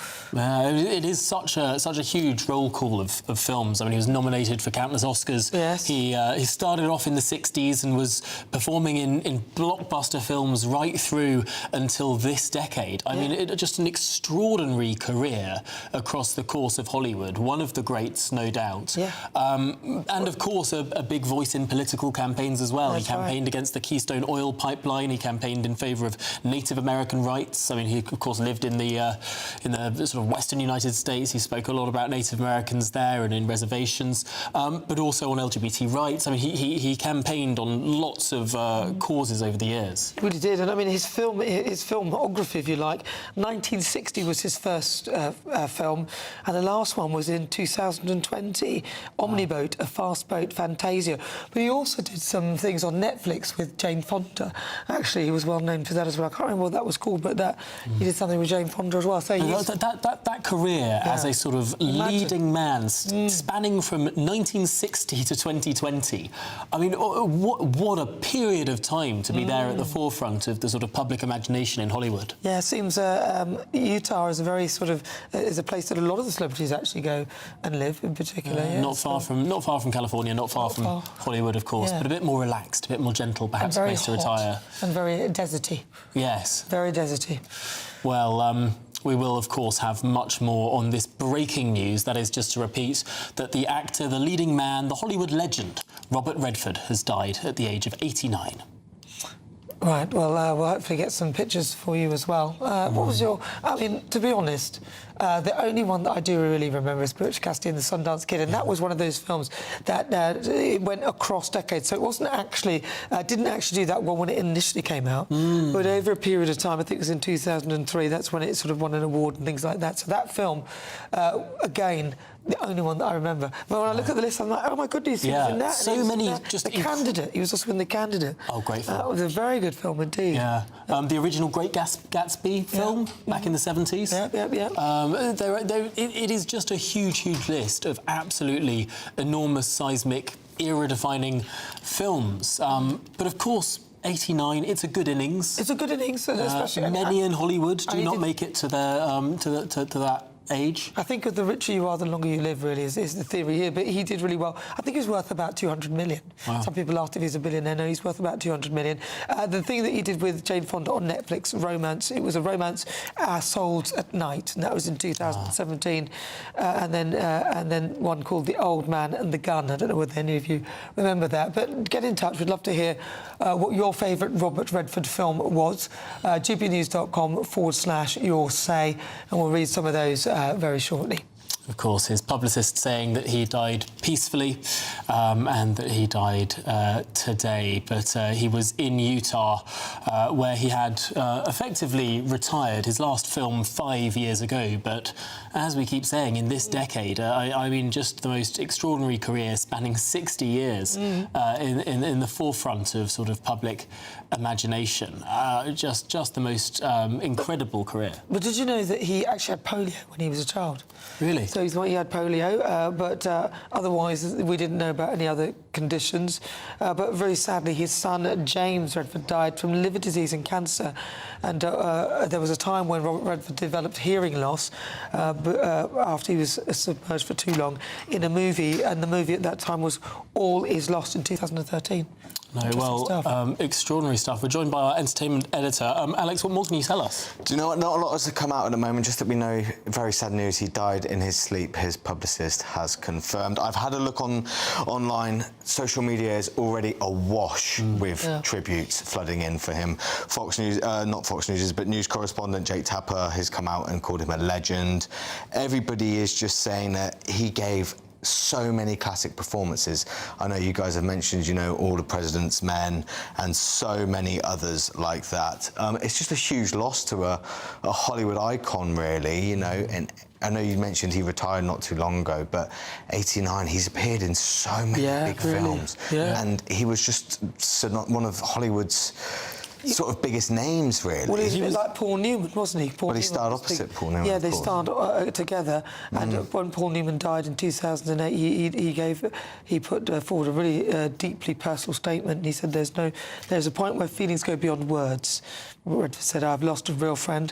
My life and this country is better for him being in it."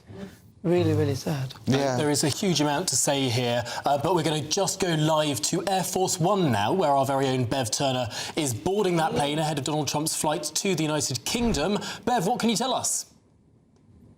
Morning, guys. Well, afternoon there. And what can I tell you? Well, I'm stood here on the tarmac at the Air Force Base that Air Force One will take off from any minute now. I'm hoping I can turn this around just to show you what I can see here.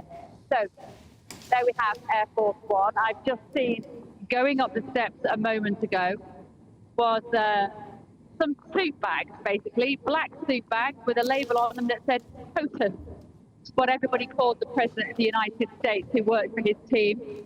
You can see that there is a small number of press here at the moment. We'll be having various vehicles driving up, and then they're taking a weather call because it's a little bit grey and drizzly here in DC this morning. If the weather doesn't seem suitable, then the President won't arrive here on his helicopter. He will come in a car on the motorcade, and then we have a journey of it's normally about, it's actually quicker on Air Force One, would you believe? They put the foot down. They're not too bothered about various regulations which we mere mortals have to suffer from. And so we should take a journey time of about 6 hours or so to get into London. And then we will Bev, can I just say, we're looking at a slightly different camera angle, a live shot of Air Force One, and I think we can just make you out. Could you just wave your arm up and down a little bit? Because we are looking at an angle here where you appear as like a little ant on screen from a long distance away. Yes. So we can see you from two angles here. That is remarkable. You've flown, of course, on Air Force One before. What's it like inside? It's very nice. The functional section at the back, which is where the press sits, isn't the most luxurious air travel in the world. Very nice. I've said before, it's a bit like premium economy. No flatbed, but you get very well looked after. They bring you your food. There's no choice of food. You just get what you're given, and everybody just gets on with their work on the airplane. I mean, it's a business trip for the press who are there. People are tapping away on their laptops. We're obviously 5 hours behind you. It was a fairly early start for us this morning. A few people will have a nap. I might be one of them on the way over to the UK, because we've got a very busy few days, obviously, ahead of us, with events in Windsor and then also in Chequers. The feeling here is that Donald Trump is looking forward to this trip. He's been under a lot of pressure internationally here, but most of his domestic policy is going down pretty well, actually, particularly in Washington, D.C. Obviously, it's the political hub of the country. Nevertheless, he will enjoy having a couple of days, which is to some degree a holiday. The Charlie Kirk assassination hit this city very hard this week. It hit his family particularly hard. They saw Charlie Kirk as an honorary family member, really, an honorary son. So that has hung over this trip. But he will, I'm sure, be pleased to get over to the UK. He has a huge soft spot for Great Britain, and he is clearly extremely pleased that it's making history by being the only second state visit ever given to a president. So that's all the kind of stuff that Donald Trump enjoys, isn't it? All right, Bev, thank you very much. That's Beverly Turner. She's there, about to get on to Air Force One. What time are you meant to arrive, Bev? Bye-bye. Oh, there we go, she's got it now. Right, well, look, we've just tuned in. Welcome on board. It's 39 minutes after 1 o'clock. We've had some breaking news. Hollywood actor and director Robert Redford, known for films including Butch Cassidy and The Sundance Kid and The Sting, has died at the age of 89. Well, in a statement, his representative said he died at his home at Sundance in the mountains of Utah, the place he loved, surrounded by those he loved earlier today. He'll be greatly missed, the statement added. Right, let's get more from our digital editor, Alex Davies. Alex, have you any more updates? Yeah, I've just been looking through, like I said, social media and just the tributes that are flooding in from far and wide. And we're talking about some of the roles he had and how his career spanned so many decades. A lot of the youngsters nowadays may not realise quite what impact he had, because there's Tom didn't. I said it, and Tom's eyes kind of rolled back, but he wasn't sure. I recognised him from The Avengers, and then I was reminded that he was in All the President's Men, which is a film that I've seen, and a remarkable film where, of course, he was one of those journalists who took down Nixon. But of course, he was a leading man in Hollywood for so many decades. Really? Well, I remember when the Leonardo DiCaprio version of The Great Gatsby came out 10 years ago. I remember watching that, and I read F. Scott Fitzgerald's novel at school as well. Yes. But Robert Redford was Jay Gatsby in the original Great Gatsby, you know. So, you know, kids studying who may still study The Great Gatsby and want to go back and watch that. That was a man who starred in that. And he was also, I've only just seen this, was in a film called Jeremiah Johnson, which may not be one that rolls off the tongue, but that is now one of the most used memes and GIFs of today's generation. He plays a bearded man who looks at the camera in it and gives a nod to the camera. And that is a GIF or a meme that I'm sure everybody who uses social media nowadays will be familiar with. So while Robert Redford may not have starred in the most roles of late, he's definitely one actor that everybody will have seen before, will know his work, and is somebody who will be dearly missed by everybody in Hollywood. We had the Emmys on Sunday, for example, where, you know, Maggie Smith and the Ozzy Osbourne and the likes were paid tribute to in the in memoriam. He was definitely a name who would have been right at home with those people who would be dearly lost by Hollywood. Of course, he himself won an Academy Award, but it was for directing rather than acting, for ordinary people. Yes, in 1981. He really. Another film of his that I have seen, Out of Africa. Do you remember that one? I don't know. Was that with Meryl Streep? I haven't seen that one. Out of Africa. Like I say, amongst sort of the big name tributes to come in, journalist Alison Pearson has done a tribute. She said, branded him the most handsome man of his generation. Yes. Swooned to see him asleep in white uniform on a bar stool in The Way We Were. Brilliant Sundance to Newman's Butch. Same again in The Sting. I interviewed him. He was a true gentleman and a great movie star. R.I.P. R.I.P. Obviously referring to his role in Butch Cassidy and the Sundance Kid there as well. You know? Like I say, his absence will be felt by many. Tributes will just be pouring in for the rest of the afternoon from some very familiar faces, I imagine. Well, he's won so many awards as well. The Golden Globes. He won the Lifetime Achievement for Recognition. He also won the Best New Star of the Year, 1966, Inside Daisy Glover. That was the film. The interesting thing is, look at the dates of these nominations and these awards. They span decades. So 1981, the Best Actor, which we said, Best Director, a Golden Globe for Ordinary People. He also won a BAFTA in 1969 for Butch Cassidy and the Sundance Kid. And he was nominated for Emmys as well in 1963 for Outstanding Performance in a Supporting Role by an Actor for the voice of Charlie Pond. It's just incredible. It's a real shame. I brought up the Emmys earlier, and like I said, I think he was a name formidable enough that he would have had his own segment. You know, Hollywood are really going to be feeling this tonight. He will have worked with so many big names. You mentioned Jane Fonda earlier. He had his own Netflix series not too long ago. That was the one. Yeah, and Dustin Hoffman, you know, All the President's Men. So many big names have worked with him, and, you know, like I say, if Alison Pearson's tribute is anything to go by, he truly was a real gentleman and somebody who these actors would have loved to have worked with as well. Yeah, and a lot of people will have heard of the Sundance Film Festival. And we keep hearing the word Sundance. Butch Cassidy and the Sundance Kid, the fact that Robert Redford died in his sleep in Sundance, Utah. And it was one of his employees at his production company based there in Utah that began the Sundance Film Festival. Now one of the biggest film festivals anywhere in the world, equivalent to Cannes.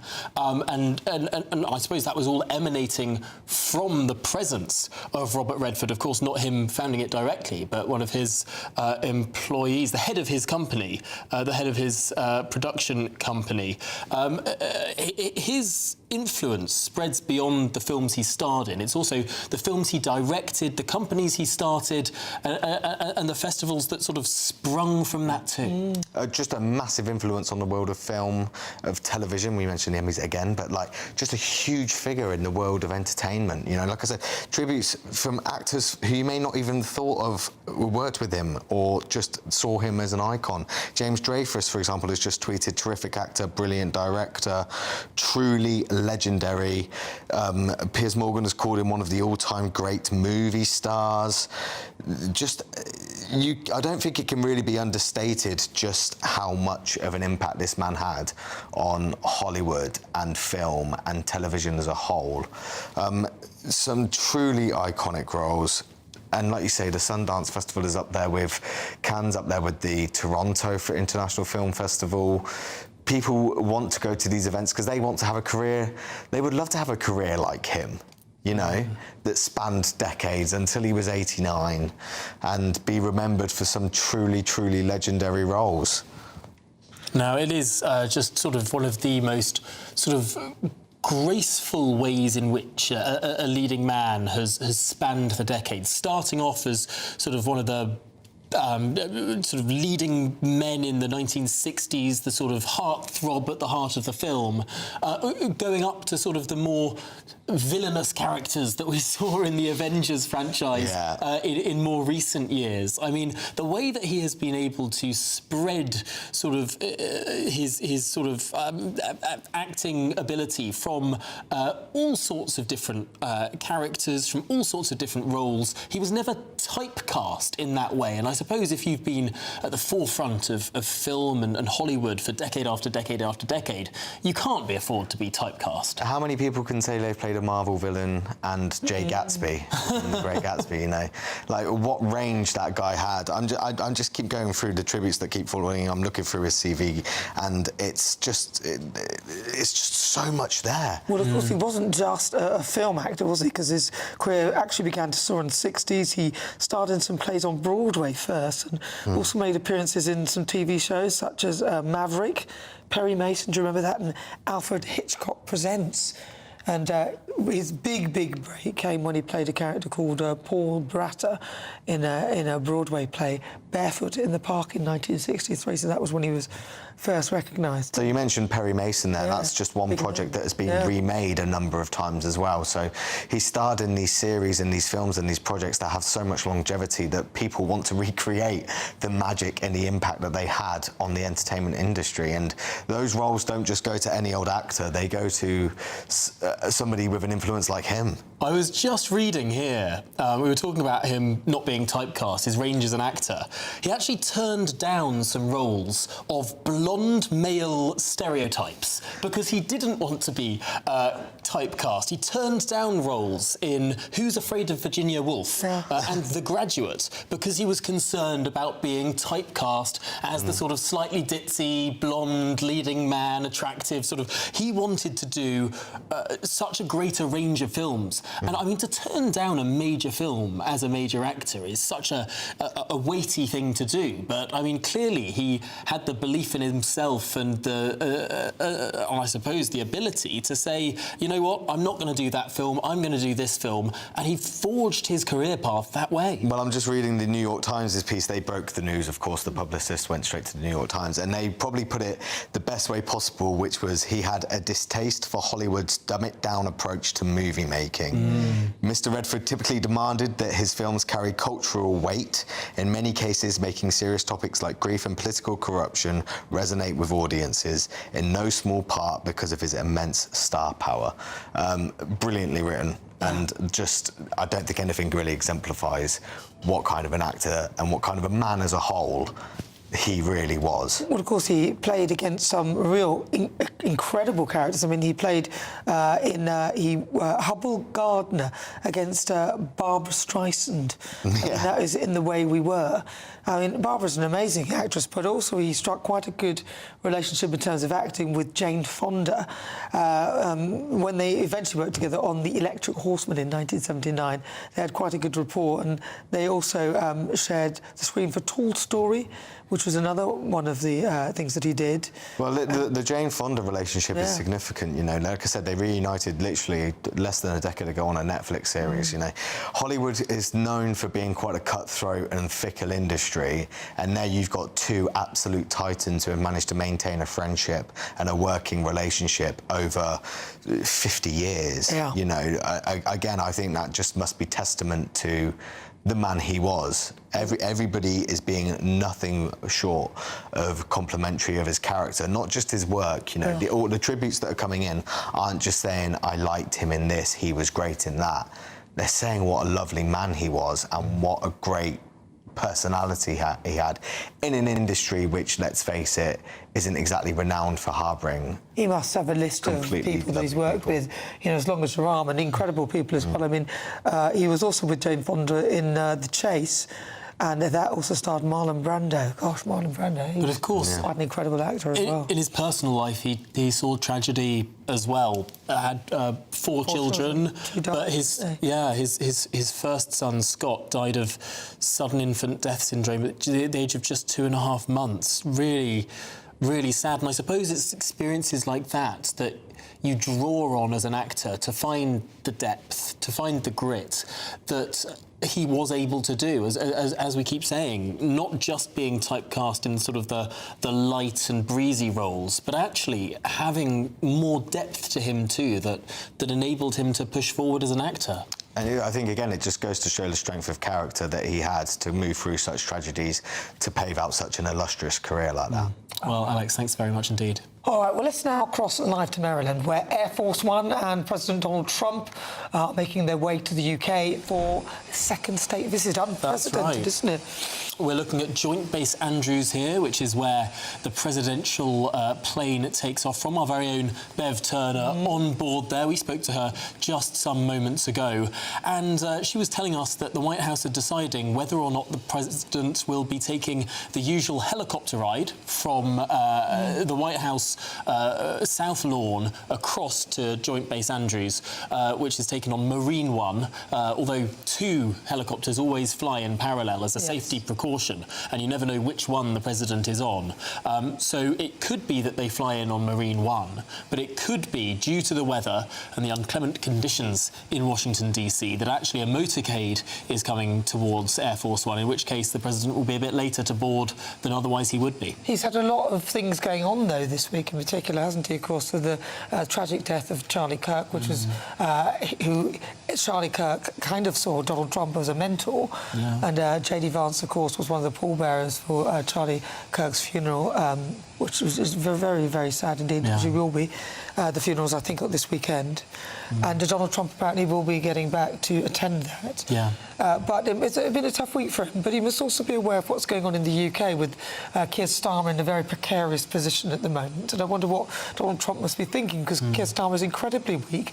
This second state visit was meant to be something that would help Keir Starmer and bring that special relationship together. But I'm wondering, I hope Beverly Turner gets a chance to ask Keir Starmer some questions, because in the last, she asked some excellent questions on the last one, and what Keir Starmer doesn't have when he's there with Trump is the ability to choose who questions him, because he has to follow Trump's lead. Exactly, and it has to be much more open than ordinarily he would be. But there is a difficulty here, and there's a difficult element that perhaps the President will want to be skirting around, which is the reason that our ambassador to the United States has been recalled, is it all kicked off with the publication of this birthday book for Jeffrey Epstein that the House Oversight Committee in Washington, D.C. published.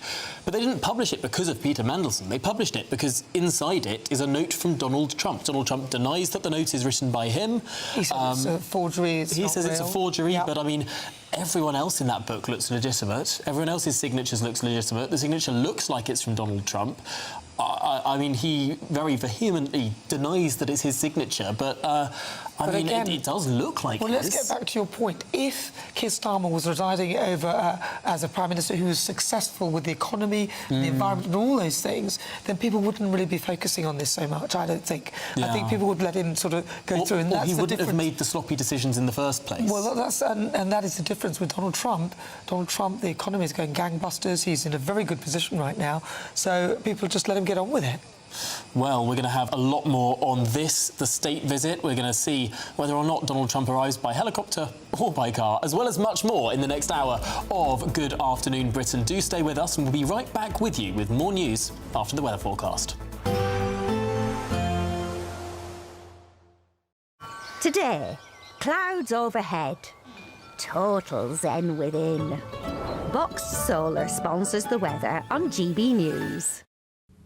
Afternoon, welcome to your latest weather update from the Met Office here on GB News. It's been a fine day for many today. There's been a few showers around, but more wet and windy weather piling in overnight tonight. It will turn very mild, especially so in the southwest. Here's the reason why: a deepening area of low pressure out in the Atlantic, already spreading cloud in from the west, and that cloud's going to get thicker and thicker, and we'll start seeing outbreaks of rain soon coming into southwest England, South Wales, and certainly by midnight most of that rain will be in across Northern Ireland and much of Wales and western England, spreading into southern Scotland, then into eastern England through the early hours. So it turns wet, some heavy bursts of rain, the brighter colours, but it will be a mild night where skies generally stay clear across the far north of Scotland. Could see temperatures dipping down to single figures here. But elsewhere, a mild but very wet start to Wednesday. A lot of spray, a lot of surface water on the roads. That rain's going to be heavy in places, and we're particularly concerned about parts of Wales, the south and the northwest, where that rain will linger and potentially cause some disruption. But quite quickly, the rain's scooting away from Northern Ireland, so things turning drier here, and it should by and large be a dry start across Aberdeenshire, Caithness and Sutherland. But that rain will track its way northwards. Probably the heaviest burst, though, further south over parts of the Midlands, eastern England, and then lingering through the day in South Wales. That's why it's a cause for concern. Could cause some flooding issues. Certainly something we need to keep a very close eye on. But southern Scotland, northern England, North Wales, along with Northern Ireland, turning drier and brighter as we go through the day. much of the south stays dull, but it's also going to be a warmer day, more humid feeling day with some brightness. We could get into the 20s across northeast England. More rain to come on Thursday. Shifted a bit further north, Northern Ireland, southern Scotland, northwest England, but still North Wales in the firing line. And again, some heavier bursts here. Further south, largely dry again on Thursday, but also turning quite a bit warmer by then. Today, clouds overhead. Total zen within. Box Solar sponsors the weather on GB News. It's our biggest Great British giveaway to date. You could be driving away with this brand new Benamar Primera motorhome. This 4-berth home from home comes complete with integrated kitchen and bathroom areas and has all of the tech you'd expect from the latest 2025 model. We'll also give you an incredible £30,000 in tax-free cash to make sure that any adventures you take in your new motorhome are taken in style. For a chance to win, text WIN to 63225. One entry costs £2.50 plus one standard network rate message, or text BONUS to 63225. 5 entries cost £5 plus one standard network rate message. Go to gbnews.com/win. Entries start at £2.50. Call 0903 686 3232. Calls cost £2.50 plus your network access charge. Or post your name and number to GB16 PO Box 8690 Derby DE1 9TT. UK only. Entrance must be 18 or over. Lines close at 4 p.m. on the 31st of October. Please check the closing time if listening or watching on demand. Join me, Nana Akweer, for an informative, interactive news programme with a difference. It's fun. No, he didn't say that, Dave. I'm so surprised. I think there's an element of truth to that. Join me from 3 p.m. every weekend, only on GB News, Britain's news channel. Welcome back to Britain's Newsroom with Andrew and Beth. Hello everyone, Patrick Christie's here. I'm Michelle Duke, Britain's news channel. Access the stories that matter to you. Take the GB News family with you on any device, and as long as you have an internet connection. Tune in to GB News anywhere on the planet or beyond. GB News, the People's Channel, Britain's news channel. In the GB Newsroom, we bring you the news as it happens. With our team of dedicated journalists across the UK, we're ready to keep you up to date with what's happening every half an hour, every single day. Bulletins here on GB News, the People's Channel, Britain's news channel. Mornings don't have to be tiresome, especially if you have the right company. Wake up to news as it happens, opinion and debate, and of course, a little bit of entertainment too. Because when the kettle's on, we're on. That's Breakfast on GB News, a show worth waking up for. Every morning from 6 a.m. Only on the People's Channel, Britain's news channel. We'll spread the news, you spread the word. Britain was once the envy of the world. But look around. A nation that no longer knows what it is or where it's going. A country that's broken. How do we fix Britain? How do we bring it back? Friday night with Matt Goodwin at 8 p.m. only on GB News.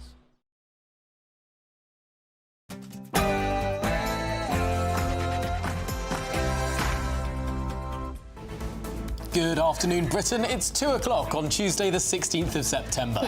I'm Tom Harwood. And I'm Nana Akweer. Now, the legendary Hollywood actor and director Robert Redford, known for films including Butch Cassidy and The Sundance Kid and The Sting, has died at the age of 89. We're paying tribute throughout the show. Now, what you're seeing now are live pictures from the House of Commons, where that 3-hour emergency debate is underway. We'll have the latest as the Prime Minister finds himself under more and more pressure.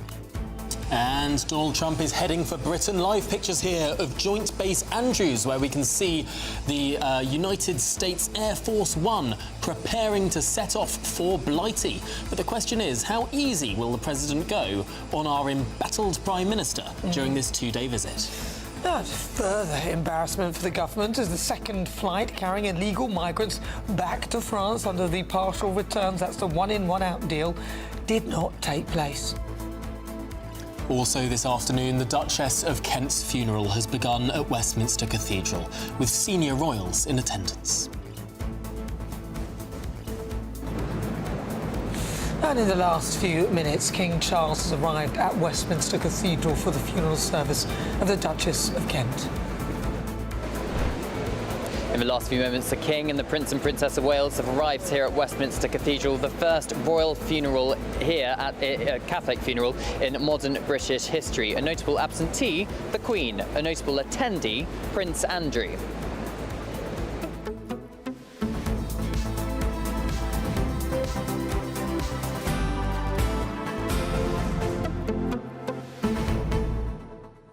So Donald Trump is making his way to the UK. I get what you were saying earlier, that of course he doesn't want to sort of delve into any of the Mandel stuff either, but he always has those open kind of press conferences. And I'm wondering whether the journalists are going to kind of let the two of them, in a way, off the hook. Of course, the Mandelson stuff that's linked to Keir Starmer. Wow. And then, of course, Donald Trump apparently being in this birthday book. I mean, the American press is pretty tough. I mean, they're perhaps not as tough as the famous British tabloid culture. But I think I would be very surprised if there wasn't a question about Epstein, about Mandelson in these big open forums. Let's not forget, while Donald Trump is on his way across the Atlantic aboard Air Force One, the British Parliament is debating the Epstein-Mandelson files, is debating and this is an emergency debate granted by the Speaker, on, frankly, the judgment of the Prime Minister. And you're hearing it from all sides of the House of Commons. There's no way he's going to get away from questions on it as well. They're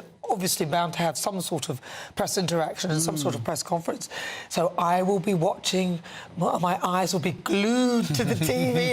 You're going to be watching it as well. Of course, we'll bring you everything here on GB News. You won't want to miss any of it. Beverly Turner has got right up front and close to the action. And we should say that tomorrow we won't be here at the usual studio. No, or in Westminster. No, we'll be live from Windsor, seeing everything up close. You won't want to miss a single second. GB News will be the channel to watch the entirety of this state visit. We'll be giving you front row seats. Absolutely. Well, listen, as ever, send us your thoughts, post your comments, gbnews.com/your say. But first, let's get your latest news headlines with Tatiana Sanchez.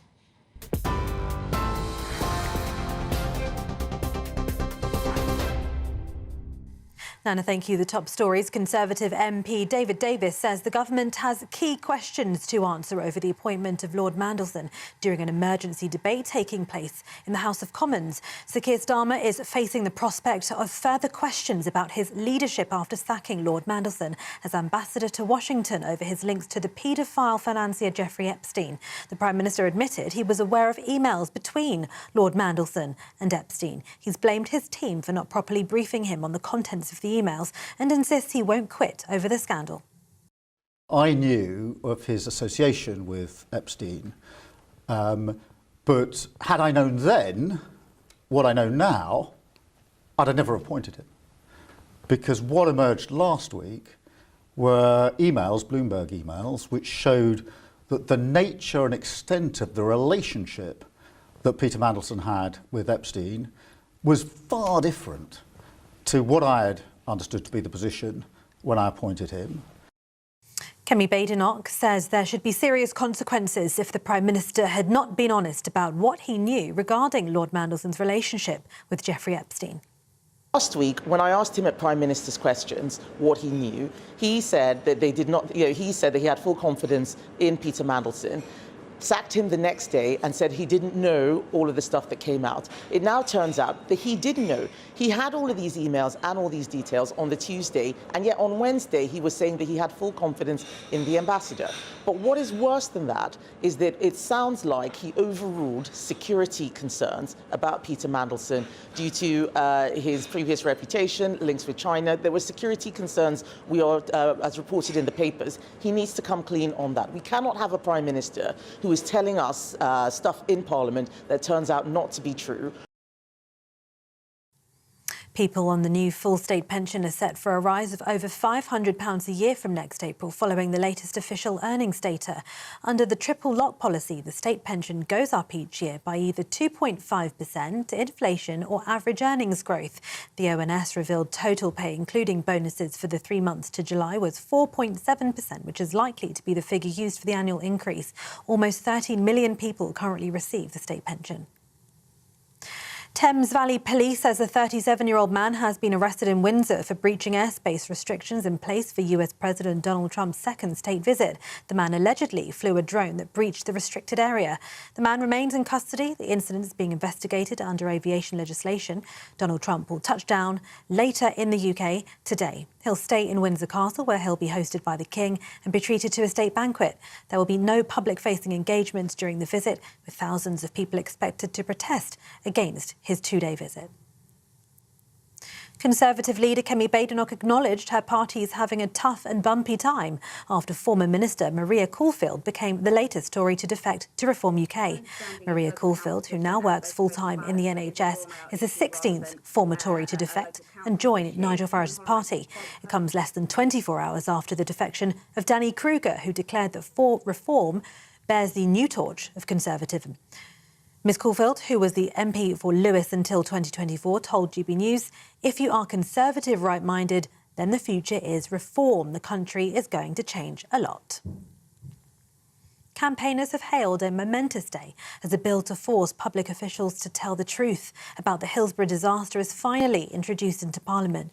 Sir Keir Starmer welcomed some of the campaigners to Downing Street this morning. The Public Office Bill, known more commonly as Hillsborough Law, will be tabled today after a nearly decade-long fight to get it onto the statute book.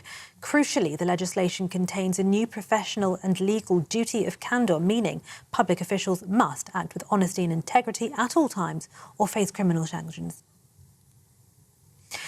A commission established by the United Nations says Israel is committing genocide in Gaza. The report claims it is clear that there is an intent to destroy the Palestinians in Gaza and says Israel's actions meet the criteria set down for defining a genocide. It's the first time that such an explosive allegation has been made publicly by a UN body.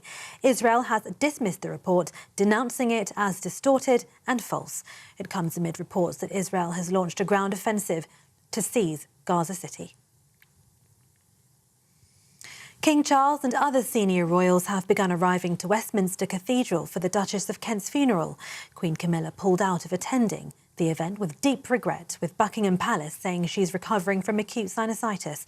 But the palace says the Queen, despite this painful inflammation of the sinuses, still plans to take part in the state visit of President Trump, who will be in Windsor tomorrow. And Hollywood actor and director Robert Redford, known for films including Butch Cassidy and the Sundance Kid and The Sting, has died at the age of 89. In a statement, his representative said he died at his home at Sundance in the mountains of Utah, the place he loved, surrounded by those he loved. Those are the latest headlines for now. More from me in half an hour. Cheers Britannia Wine Club proudly sponsors the GB News Financial Report. Here's a quick snapshot of the markets. The pound buying you $1.3634 and €1.1549. The price of gold is £2,710 and 90 pence per ounce, and the FTSE 100 is at 9,250 points. Cheers Britannia Wine Club proudly sponsors the GB News Financial Report.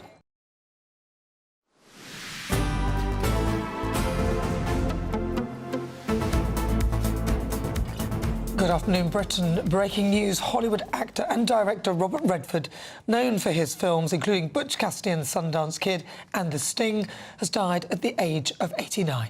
Well, in a statement, his representative said that he died at his home at Sundance in the mountains of Utah, the place he loved, surrounded by those he loved, earlier today. He'll be missed greatly, the statement added. Right, let's get more reaction with TV and showbiz editor at the Daily Star, Ed Gleave. Ed, it's a very sad day for an incredible actor whose career spanned, well, 60 years at least. Absolutely. I think the thing that's incredible about Robert Redford is that his career just covered so many bases. You know, he did stage, TV, film, and then sort of in his later years directing, and won an Oscar for directing. So I think, you know, when you look at sort of the Hollywood greats, I think what he'll be remembered for is his versatility and his incredible talent. Yeah, just an absolutely momentous figure in Hollywood, but also someone who could have gone down one direction. He was, of course, the sort of leading man, handsome type, the sort of figure in all of those films in the 1960s and 70s. But he was able to sort of break out of the mould that so many actors get stuck in and actually do gritty and deep films too. Absolutely. I think his talent is undeniable. And I think, like you say, he could so easily have just been, done well based on his looks. But he proved that he was much more than that. I think a good example now is Margot Robbie. When she first started, she was sort of seen as just glamorous, where she's gone on to do some incredible roles and direct as well. So I think he probably set the groundwork for future stars to be able to show that they're not going to be pigeonholed and that they can do more than one thing, and then it's not as simple as that's what you're known for. And I think you're right. That's an incredible achievement in Hollywood. He was also somebody who cared about the environment as well, and was quite political in some respects. Absolutely. I think once you get to a certain level of platform in Hollywood, you can sort of utilise that to sort of make your case for certain causes, and he certainly used his platform in that way. As you say, he was very, very much an environmentalist and talked about that extensively. I mean, I think he was also talking about it a lot earlier than a lot of people. I mean, now it's a conversation that's being had all the time and has been for the sort of past 15 years or so, but he was having that conversation a long time before. And I think that obviously, primarily people in Hollywood are there to entertain, but there's no doubt that they have a sort of soft power about making issues, more prominent in people's minds. That, people connect to them, people relate to them, people are interested in what they've got to say. So, there is an argument that celebrities shouldn't get involved in social issues and politics, but I think he's an example of how it was done in the right way and probably got the conversation going even more so.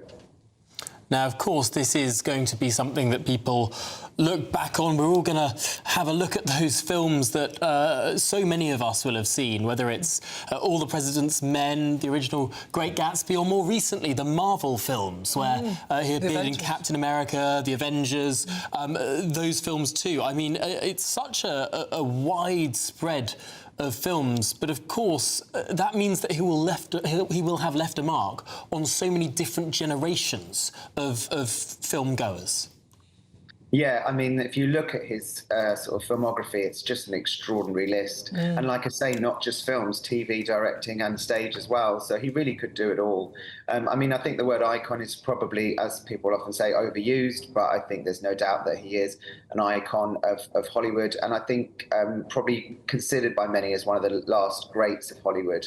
And will almost certainly go down in history as one of the best Hollywood stars of all time.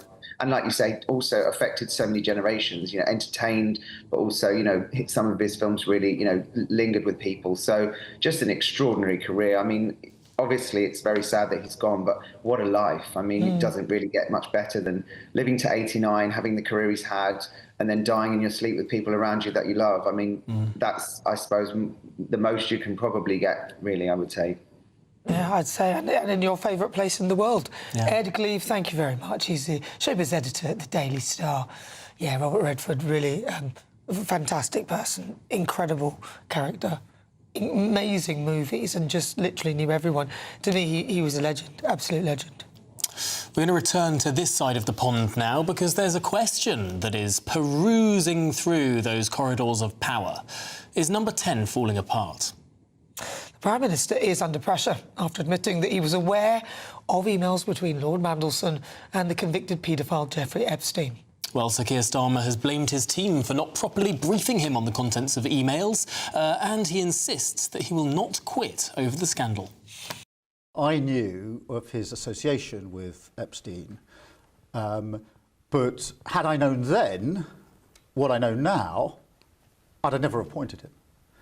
Because what emerged last week were emails, Bloomberg emails, which showed that the nature and extent of the relationship that Peter Mandelson had with Epstein was far different to what I had understood to be the position when I appointed him. Although those emails were apparently sent before PMQs, when he backed his Peter Mandelson. But then he said he didn't see the correspondence because of the time difference. It's almost as bad as Dominic Cummings in the eyes. But listen, the scandal has thrown the Prime Minister's authority and political judgment into question. Whilst he says that he regrets defending Lord Mandelson before knowing all of the facts, the Speaker has granted an emergency debate on the vetting of Peter Mandelson, which will give Labour MPs the chance to openly criticise their leader. So the question is, can the Prime Minister recover? Just how deep is the Prime Minister in now? Let's go head straight to Downing Street. GB News political correspondent Catherine Forster joins us there. Catherine, it's pretty trying times for a Prime Minister so freshly in the job. Yes, it's a nightmare on Downing Street, frankly. Just over a year in, Phase 2 began a fortnight ago. Already, the Deputy Prime Minister, Angela Rayner, had to resign. He was forced into a major reshuffle. Last week, he had to sack the US ambassador. And just yesterday, his head of political strategy quit over very explicit messages aimed at Diane Abbott that had been had in a private chat. It's an almighty mess, and at the worst possible time when Donald Trump is due to arrive in the UK for his second state visit later on today. And MPs at the moment are having an absolute field day in the House of Commons. They've got this 3-hour debate on Mandelson and his appointment and why was it made and what was known when. Opponents having all sorts of critical things to say about the Prime Minister, including many from his own party, Emily Thornberry being one of them. She's chair of the Foreign Affairs Select Committee. She says that they would have liked to have questioned Lord Mandelson before he was appointed, but they were not allowed to do so. But I'm joined now by Dan Hodges from the Daily Mail for more on this. Dan, what on earth is going on at the moment? It's quite incredible, isn't it? It really is. It's, as you said, it's another terrible day for the guy who lives in the house behind us. I mean, I was up in the gallery watching the debate, and as you said, there were some pretty devastating interventions for the government in that. I mean, David Davis did a very, very forensic and powerful demolition job on Peter Mandelson's political character, and as you said, Emily Thornberry, obviously Labour MP, was being very, very effective in raising questions about the vetting of Peter Mandelson.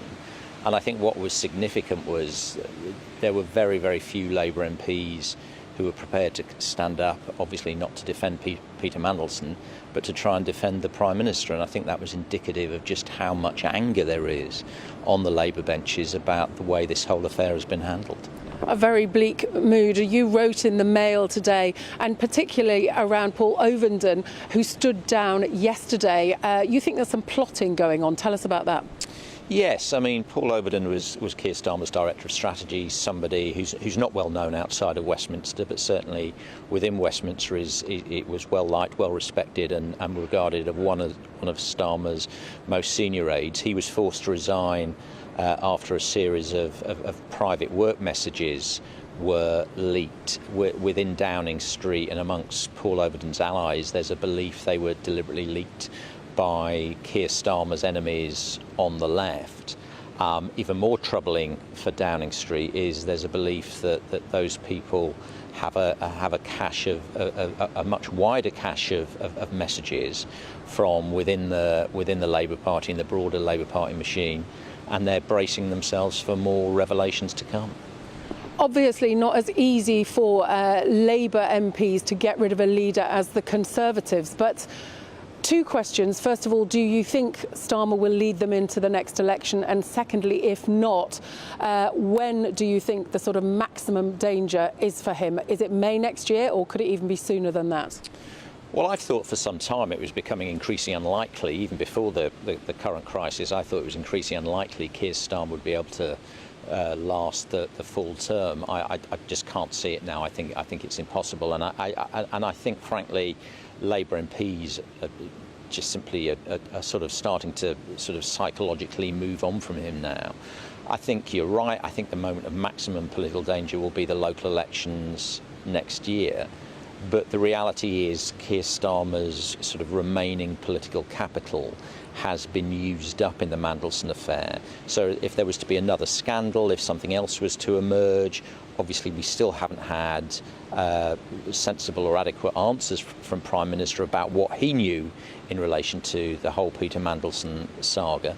But certainly if something else were to come out, then it's very, very difficult to see how Keir Starmer could survive that. And who might replace him? I mean, there's no obvious answer, is there? No, I mean the obvious replacement would have been Angela Rayner, but obviously, as we know, she's already fallen by the wayside herself. Andy Burnham is somebody who's being touted, but he has the difficulty that he's obviously not a sitting MP. Another person MPs are talking about is Wes Streeting, who is popular within the party, but suffers from the problem that he himself is seen as a close ally of Peter Mandelson. So at the moment, in terms of the potential replacements, perhaps that's the one positive for Keir Starmer. There isn't a ready replacement available at the moment. Thank you very much for talking to us. But isn't it incredible? Here we are, just over a year from that massive landslide. The fact that people are talking about a possible replacement for the Prime Minister, and of course Donald Trump rolling into town. Who knows what he might say that might make things potentially even worse for the Prime Minister. All right, Catherine Forster, thank you very much. A really excellent piece by Dan Hodges as well in the Mail. I thought that was very insightful. Absolutely. Just extraordinary as well. The fact that, well, that analysis that the Prime Minister has used up his political capital on this scandal. I mean, one more thing comes along, and where does he have to go? Oh, I think this is the thing. I don't think there even needs to be one more thing. It's not a case of when, or if, it's a case of when. People are saying that the elections, I don't think he's going to last that long at all. I think that the Labour Party will find some mechanism to get him out within 3 months. Wow, well, watch this space. But it's time for the Great British Giveaway now. Your chance to be our biggest winner to date, with a prize package worth over £104,000. Here's how to win. It's our biggest, greatest Great British giveaway to date. Your chance to win a prize package worth over £104,000. You could be driving away with this brand new Benamar Primero motorhome. With thanks to Marquis Leisure, this 4-berth home from home comes complete with integrated kitchen and bathroom areas, sky view roof lights, and has all the tech you'd expect from the latest 2025 model. We'll also give you an incredible £30,000 in tax-free cash to make sure any adventures in your motorhome are taken in style. For another chance to win, text WIN to 63225. One entry costs £2.50 plus one standard network rate message. Or text BONUS to 63225. 5 entries cost £5 plus one standard network rate message. Go to gbnews.com/win. Entries start at £2.50. Call 0903 686 3232. Calls cost £2.50 plus your network access charge. Or post your name and number to GB16 PO Box 8690 Derby DE1 9TT. UK only. Entrance must be 18 or over. Lines close at 4 p.m. on the 31st of October. The winner will be contacted live on GB News, week commencing 10th of November. Please check the closing time if listening or watching on demand. Good luck. Right, good luck indeed. This is Good Afternoon Britain on GB News. Lots more coming up on today's show. Yes, just what can we expect to see tomorrow ahead of the historic second state visit of President Trump? We'll be speaking to a constitutional expert. But after the break, the funeral service of the Duchess of Kent has begun. We'll have the details. All of that and more to come. You're with GB News, Britain's news channel.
Decisions made in Washington aren't just shaping America, they're shaping Britain too.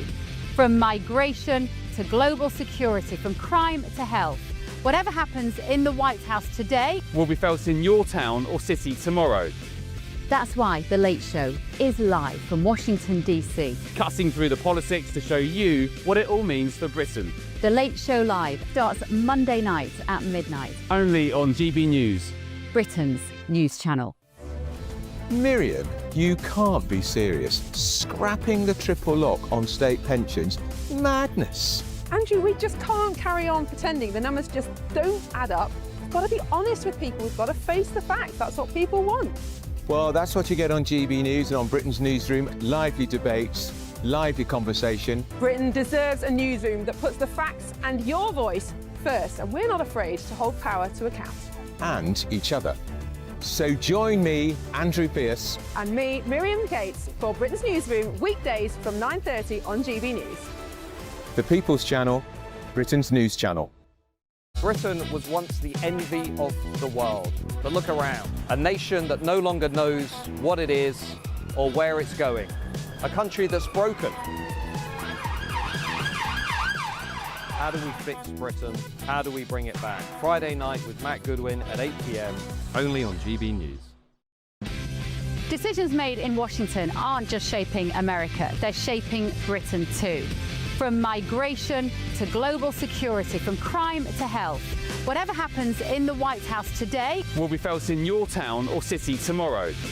That's why The Late Show is live from Washington, D.C. Cutting through the politics to show you what it all means for Britain. The Late Show Live starts Monday night at midnight. Only on GB News, Britain's news channel.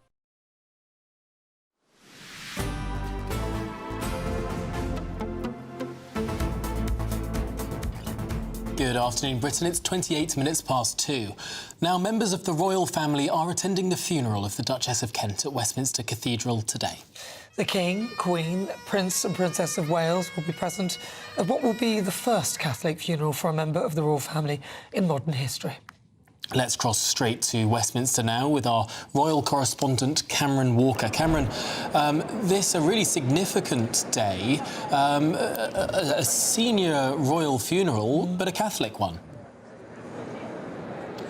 Yes, absolutely, Tom. It is the first royal Catholic funeral in modern British history, and the first one ever, actually, to be held in this specific cathedral behind me, Westminster Cathedral, built in 1903. And we have just been told in the last few minutes that Pope Leo has sent a message to the King, and that has just been read aloud inside the cathedral. He said, "I was saddened to learn of the death of Her Royal Highness the Duchess of Kent, and I send heartfelt condolences together with the assurance of my prayerful closeness to Your Majesty, members of the royal family, and especially to her husband, the Duke of Kent, and their children and grandchildren at this sad sorrow." The message goes on. You can read the full message on gbnews.com/royals. But notably absent today is Her Majesty the Queen. It was a late pull-out, as it were. She's travelled back down from Scotland ahead of the state banquet at Windsor Castle for President Trump tomorrow. The reason, we're told, is sinusitis and trying to recover from sinusitis. Now, it's an unpleasant disease, but it's not a serious one. I think what we can take from this is that she's just trying to make sure, Her Majesty, that she is fighting fit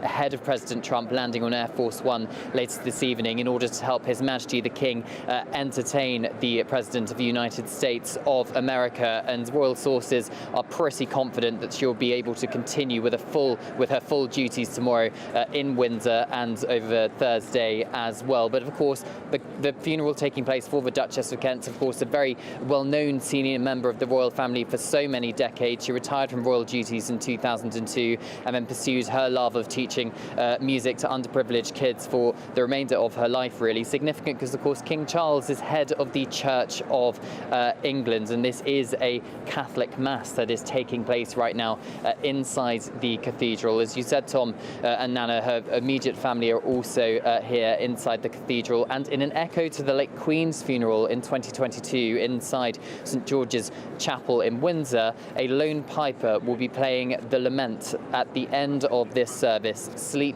Dearie, Sleep, just as the late Queen had 3 years or so ago.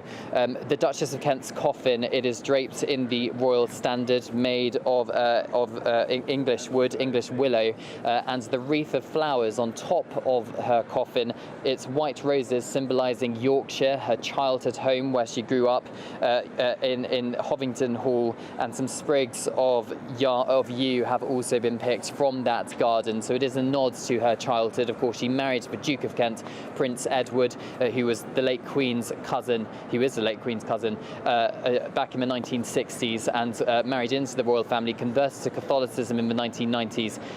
Kind of really a modern royal, really, before her time, standing back, carving out her own path, and of course choosing to follow the Catholic faith in full support of Queen Elizabeth II. All right, Cameron Walker, very, very briefly, is Prince Harry attending, or has he already gone back to America?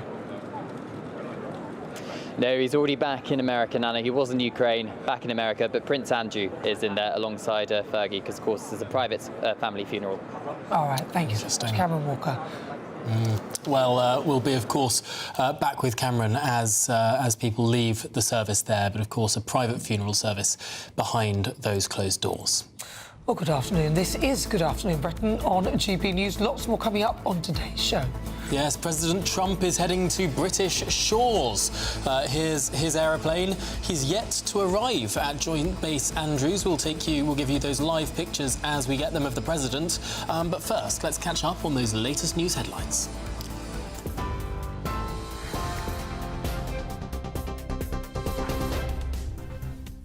Tom, thank you. The top story. Sir Keir Starmer is facing the prospect of further questions about his leadership after sacking Lord Mandelson as ambassador to Washington over his links to the paedophile Jeffrey Epstein. The Prime Minister admitted he was aware of emails between Lord Mandelson and Epstein.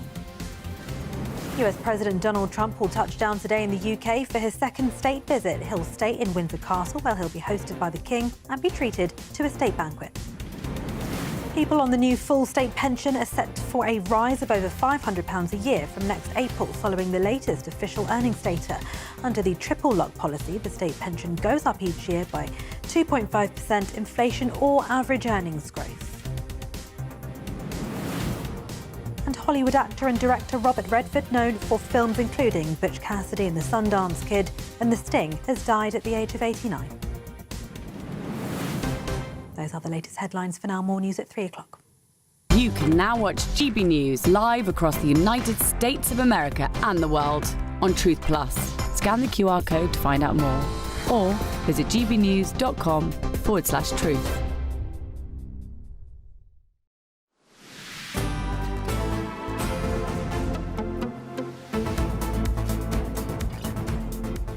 Well, thanks very much. Lots more coming up on today's programme. Yes, do stick around. Just what can we expect to see tomorrow ahead of this historic second state visit of President Trump?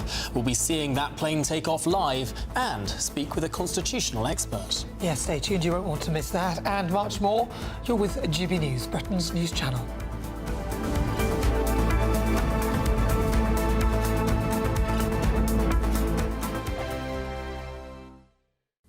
Yes, it's time for your latest weather update from the Met Office here on GB News. A fine day for most today, lighter the winds compared to yesterday. It's not completely dry. There are a few showers, especially over northern England and northern Scotland. We're between two weather systems. This one is moving in. That's going to bring some more wet and windy weather tonight and for many of us tomorrow as well. So make the most of today if you can. As I say, it's not completely fine. There are some showers drifting in over northern England. Some of those popping up to the east of the Pennines this afternoon, and a scattering of showers over southwest Scotland and northern Scotland. Much of the east coast of Scotland dry and fine. Same goes for Northern Ireland, most of England and Wales. Clouding over a bit towards the southwest.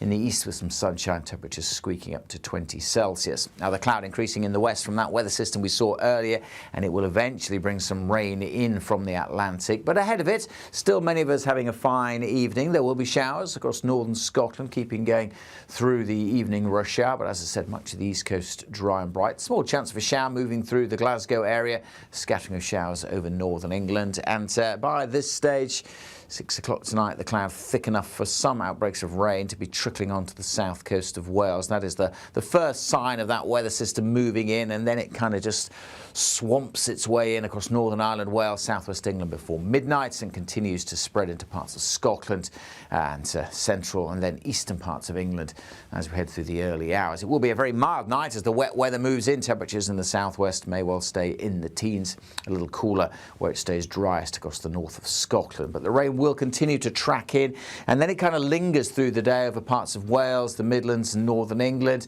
and that's going to make for quite a bit of rain falling when it all tots up. It could cause some issues, particularly over Wales, where the heavy bursts of rain continue throughout Wednesday. Elsewhere, it should turn a little drier and also a little warmer, but it will, again, be windy.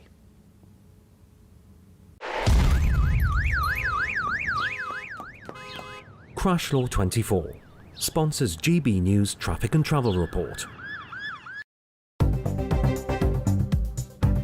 Good afternoon. This is the latest AI travel news from gbnews.com. A broken down vehicle on the M65 eastbound at the exit slip road of Junction 9 has caused one of the two lanes to be temporarily closed, leading to minor delays. Normal traffic conditions are expected to resume soon, so drivers should plan for minor disruptions and consider taking alternative routes if possible. In other updates, Greater Anglia train services are currently disrupted between Bury St Edmunds and Cambridge, and Elna services are experiencing operational issues between Dundee and Aberdeen, which could result in delayed journeys. For more travel news, go to gbnews.com. Crash Law 24 sponsors GB News Traffic and Travel Report.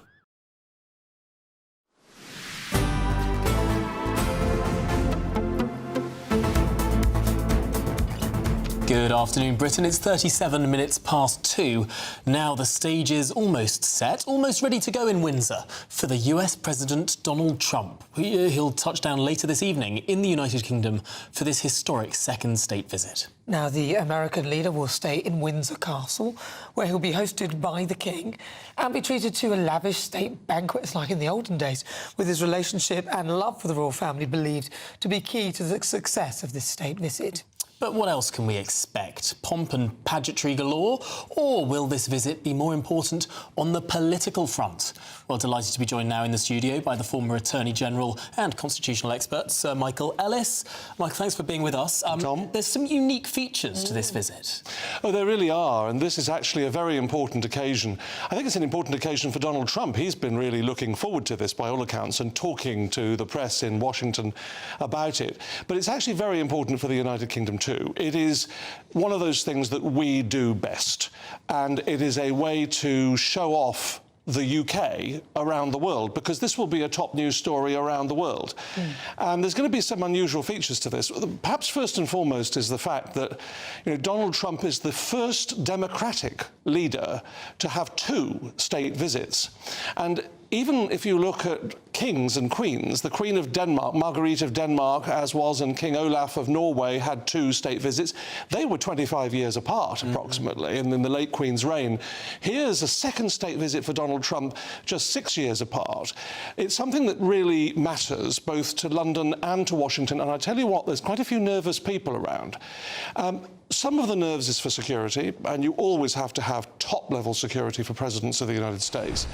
But some of the nerves also is around politics. And what are the journalists going to ask in the press conferences?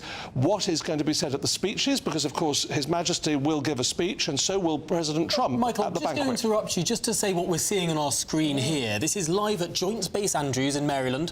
What we're looking at is Marine One. That's the President's helicopter and its companion helicopter. They have headed off from the south lawn of the White House. We'll see if we can get a clip of you taking off, because Donald Trump did say some words to the press before he got in this helicopter. But the interesting thing about Marine One is it never flies alone. It always flies with a companion identical helicopter for security reasons. No one knows which of these 2 helicopters the President of the United States is actually in. But these helicopters will be landing by Air Force One in a very short moment's time, and it'll be a short walk for the President of the United States from Marine One to Air Force One, which can then take off according to his time schedule and arrive in the United Kingdom later on this evening. Have you noticed, though, that when he's walking, he's still got a bit of a limp? I watched him earlier, and it's because he had that syndrome with his foot that apparently is very common with older people. But I've noticed that he slightly limps in his walk, and I'm going to observe his walk when he... Right, we'll all be watching now, Nana. But there's an interesting story about the helicopter, Tom, you were talking. There's a little bit of nerves in Windsor about the helicopter, I'm told, because it's quite unusual. The President's... the plan is, I think, to land the helicopter in the grounds of Windsor. But, of course, there are going to be horses. There are going to be army horses for the ceremonials. You don't want the helicopter landing too close to the horses, but you don't want the horses, the army horses, too far apart from the helicopter, because they need to be in position for a carriage ride that's going to take place within the grounds of the castle. So they're slightly working out the logistics of helicopters and horses. But what about... now, the carriages is unusual, isn't it? So he's going to be in a carriage and they're going to take him from the carriage to the castle. That's the plan. And that, of course, is quite common for state visits normally, but it's not common for presidents of the United States. Security being a real conscious factor, but I'm told that there are going to be military personnel, both from Army, Air Force, Navy, all lining the route, and it'll be within the grounds of Windsor Castle, so it'll be a short carriage ride. But it'll be very interesting to see if that goes ahead as planned, the President in a carriage. Would it be an open carriage, or has it got bulletproof glass? Well, that's a very good question, Anna. We have not been told that, but we'll have to wait and see. But they'll be very conscious of security. But I think they're also really conscious of the fact that this is a special occasion. The last non-consecutive president was Grover Cleveland, the last president who did the role twice, but not one after the other. And he served as president in the 1880s and 1890s, and it's under that heading that they're saying the president is entitled to a second state visit, as opposed normally with American presidents we give them a lunch or tea with the king or queen, and not a full state visit. But here, that's a fundamental difference to understand. The difference between a working visit and a state visit. A working visit, when a foreign leader comes to the United Kingdom, there might be the red carpet rolled out. Oh yes. But not the sort of banqueting or carriage rides or sort of Coldstream Guards, all of the sort of stuff that we expect. That's right, Tom. Now I can say that I was speaking earlier about Donald Trump on the South Lawn of the White House before he took off on this aeroplane, on this helicopter. Let's listen to what he had to say before this journey. He'll have a big influence on this. When too late, getting his rates down, I guess. Who knows?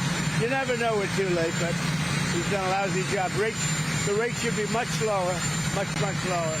But I've just signed his document and all of the papers, and Steve Myron is now on.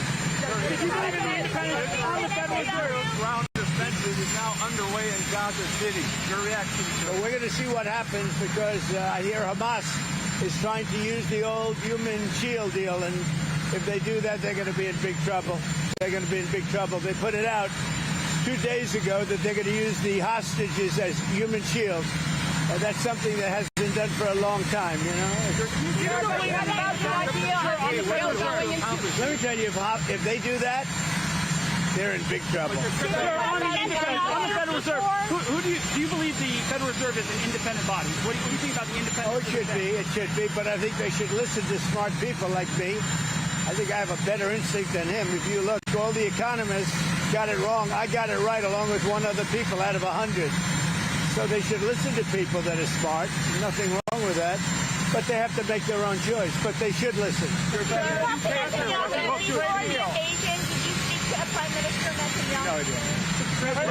the idea of Israel beginning this ground offensive in Gaza City. Do you support that? Well, I have to see. I mean, I don't know too much about it. I can tell you that if they put the hostages in front of them, Hamas, as protection, as they call them bodyguards, Hamas is going to have hell to pay.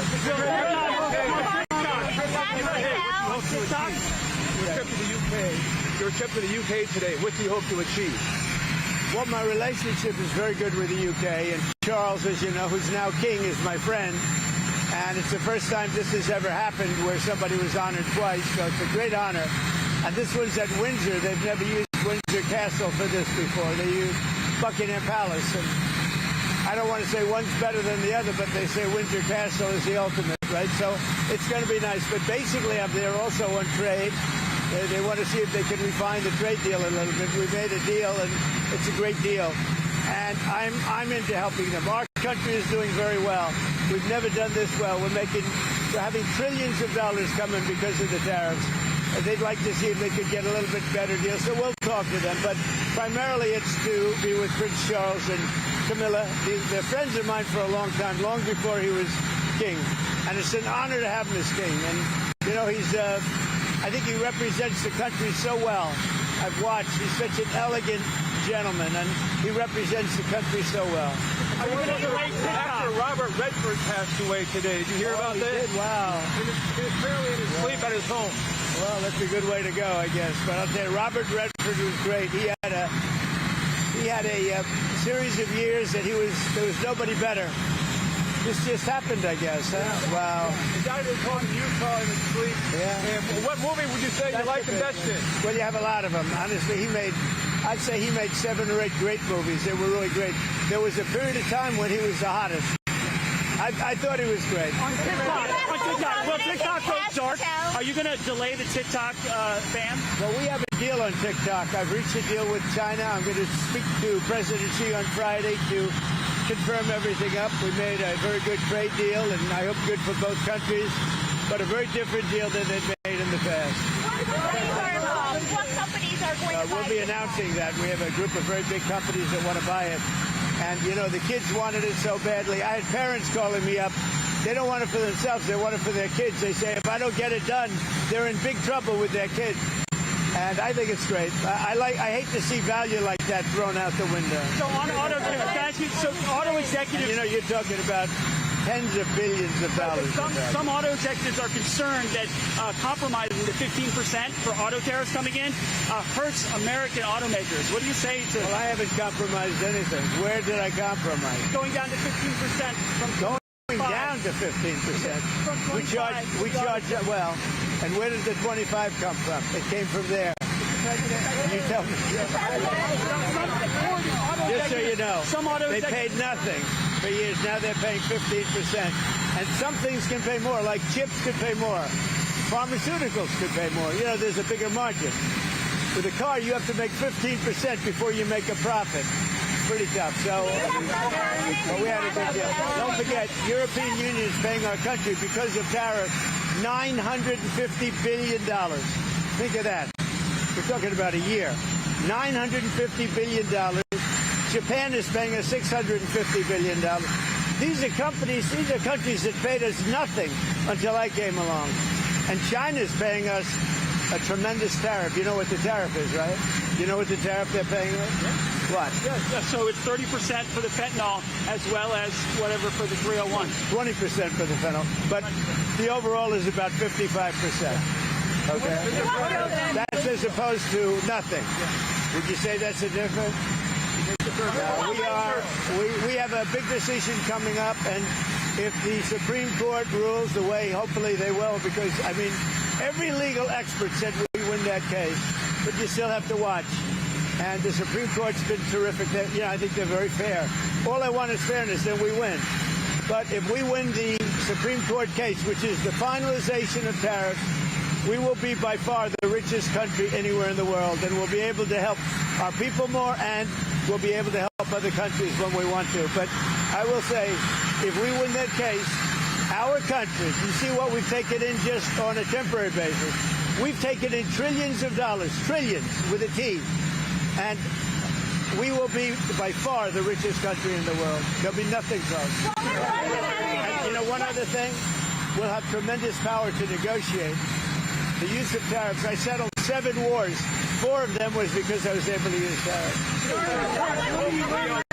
Hopefully, the other day in an interview, criticized the fact that some CEOs make hundreds of times more in salary than average workers. He's worried about polarization. Do you share that concern? Well, I do say there's a big gap. I do say that. Don't forget, I'm a popularist. There's a big gap. Mr. President, it's been a month since Vladimir Putin. A month on, do you think that meeting accomplished what you hoped? Yeah, accomplished a lot, but it takes two to tango also. You know, those are two people, Zelensky and Putin, that hate each other. And it looks like I have to sit in the room with them because they can't sit in the room together. There's great hatred there. But no, that meeting accomplished a lot. Mr. President, you don't have confidence in Patel. What are you hoping comes from his testimony on the Hill today? Well, first of all, I think that Pam Bondi has done an unbelievable job, and everybody agrees with that. And Cash, you know, if you take a look at what he did with respect to this horrible person that he just captured. He did it in 2 days. It took other similar cases 4 days, 5 days, 4 years, if you look at certain shooters. Now, I have confidence in everybody in the administration. My administration, and a lot of people are saying it, not just me, it's so far the best administration ever formed. You look at our financial people. Our country is making a fortune. We have to keep tariffs because our country has become successful because of tariffs. We have the case in the Supreme Court. That's a very vital case for the success of our country. It's very vital to negotiate with other countries. And remember, other countries charge us tariffs. That's a very, very big case. And if we win that case, our country will be by far the richest country anywhere in the world. And then we can help our people. We'll get rid of debt. We'll get rid of everything. We can help our people. And we can even help other countries where they need it. Mr. President, narcotics in Venezuela. Narcotics in Venezuela. President Maduro in Venezuela says that you're getting ready to invade his country. What is his message to him? Well, I would say this right away. Stop sending Tren de Aragua into the United States. Stop sending drugs into the United States. We knocked off actually 3 boats, not 2, but you saw 2. And the problem is there are very few boats out in the water. There are not a lot of boats out in the water. I can't imagine why. Not even fishing boats. There's nobody. Nobody wants to go take a fish. So it's one of those things. But I would say to him very strongly, stop sending people from your prisons into our country. They're sending their prisoners. They've done that already. So the numbers just came out. Another month with 0 people getting into our country. And these are figures, John, with people like you that would like me to do badly. Nobody has ever done on the border like I've done. Mr. President, what will you tell President Zelensky if you meet with him in New York? Well, he's going to have to get going and make a deal. He's going to have to make a deal. Zelensky's going to have to make a deal. And Europe has to stop buying oil from Russia. Okay? You know, they talk, but they have to stop buying oil from Russia. Mr. President, there are some regarded to be the wealthiest man who's ever occupied the White House. How much wealthier are you now than when you returned to the White House? Well, I don't know. The deals I made, for the most part, other than what my kids are doing, you know, they're running my business. But most of the deals that I've made were made before. And that's what I've done for a life. I built buildings. Like I'm building a building here. You know where I'm building? You know what? You see that area? Yeah. That is going to be the greatest ballroom anywhere in the world. And for 150, so it gives me pleasure to do it for the country. And I'm paying for it. I'm paying for it. The country's not, and that's an expensive ballroom. I think it'll cost $250 million, and it will be, I think, the finest ballroom. So for 150 years, John, do you know this? They've wanted a ballroom. And now they're going to finally have it. And it's going to knock your socks off. That is it appropriate, President Trump, that a president in office should be engaged in so much business activity? Well, I'm really not. My kids are running the business. I'm here. You know what the activity, where are you from? I'm from the Australian Broadcasting Corporation, Four Corners Program. Well, the Australians, you're hurting Australia, right? In my opinion, you are hurting Australia very much right now. And they want to get along with me. You know, your leader is coming over to see me very soon. I'm going to tell him about you. You set a very bad tone. Go ahead, John. Maybe you can set a nicer tone. When the UAE does a deal, what does it want in return? Quiet. Mr. President, what are you hearing about the operation in Gaza, the Israeli operation? Are you concerned? Well, I'm hearing that they want to go in, and I'm also hearing that Hamas wants to take our 20 hostages, plus dead bodies. You know, they have about 32 of them, and they want to put them in the way of any attack. And nobody's happy about that situation. It came out yesterday. I'm sure you saw that. They want to, supposedly they've taken the hostage out of deep caves and tunnels, and they're bringing them, putting them on the front line.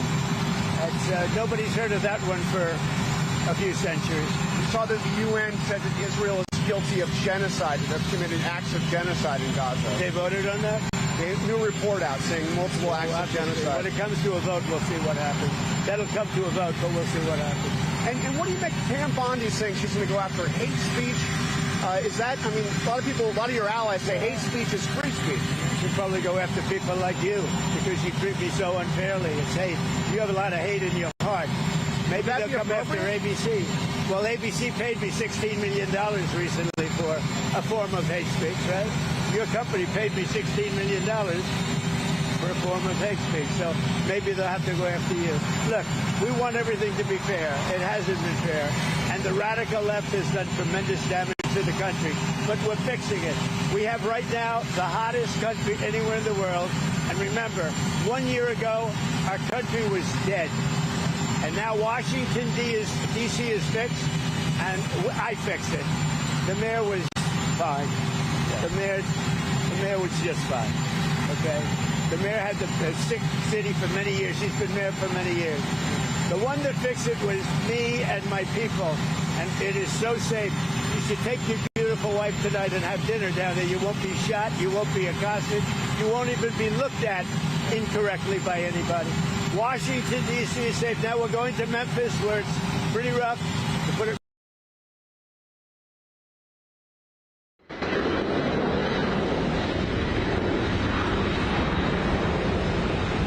One taking off from Joint Base Andrews in Maryland, just outside Washington, D.C., on board the President of the United States and the assorted press corps of the White House, including GB News' very own Beth Turner. It was very refreshing to see a politician doing that. But one thing I did pick up on when he said 0 people getting into this country as opposed to ours, 0 people getting out.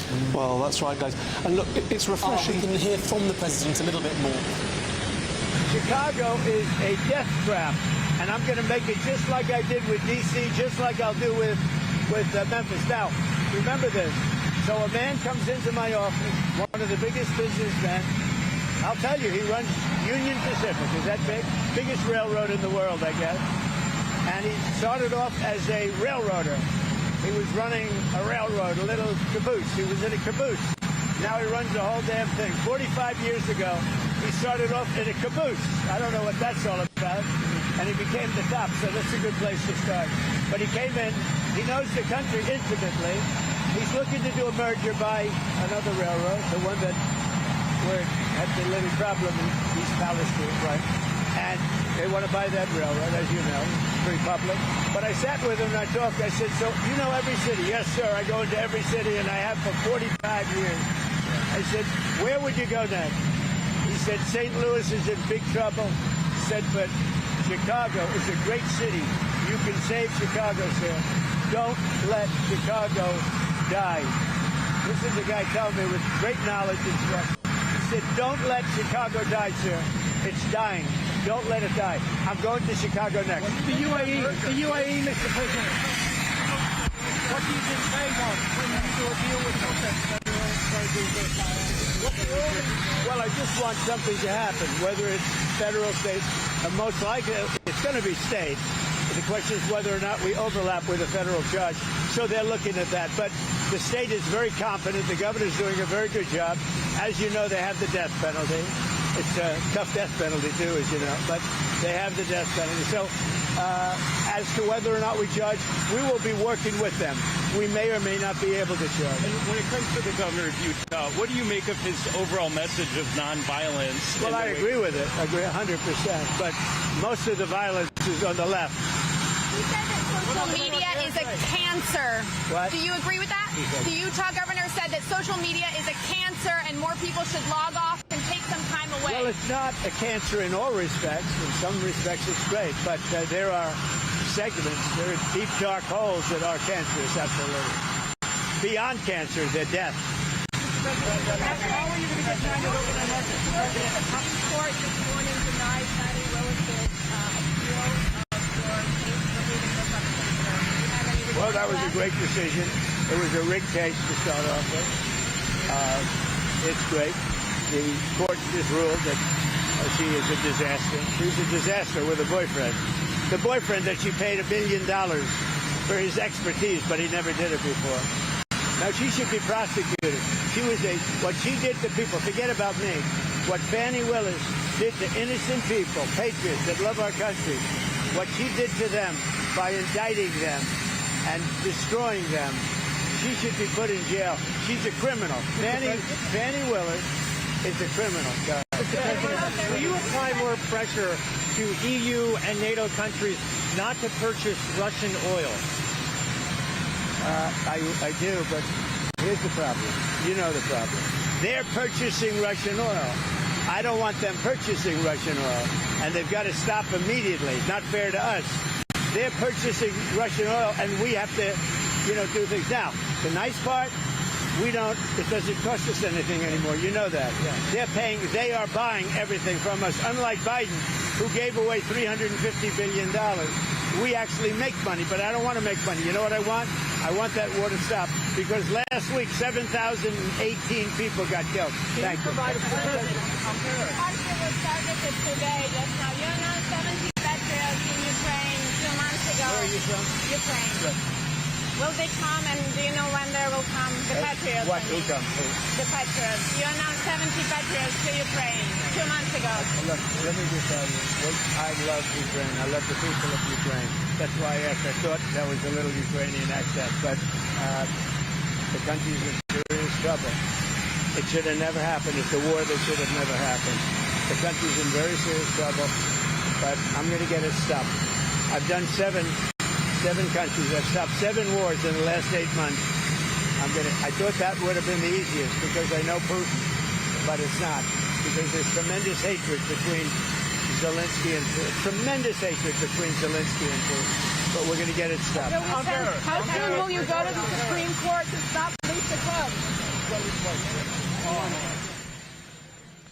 A very, very good afternoon to you. It's 3 p.m, just gone actually, and welcome to the Martin Daubney Show here on GB News. We're broadcasting for you live across the UK with all the very latest news, debate and analysis. And of course, top story on today's show is that man Donald Trump on his way to Windsor, just taken off from Maryland on Air Force One. GB News' Bev Turner, also a stowaway on board, coming back to Britain, due to land in Windsor, we believe, around about 8 p.m, 8:30 p.m. GMT this evening. Primarily to meet King Charles and the Queen, he said. They say Windsor Castle's the ultimate. Trump added, but he did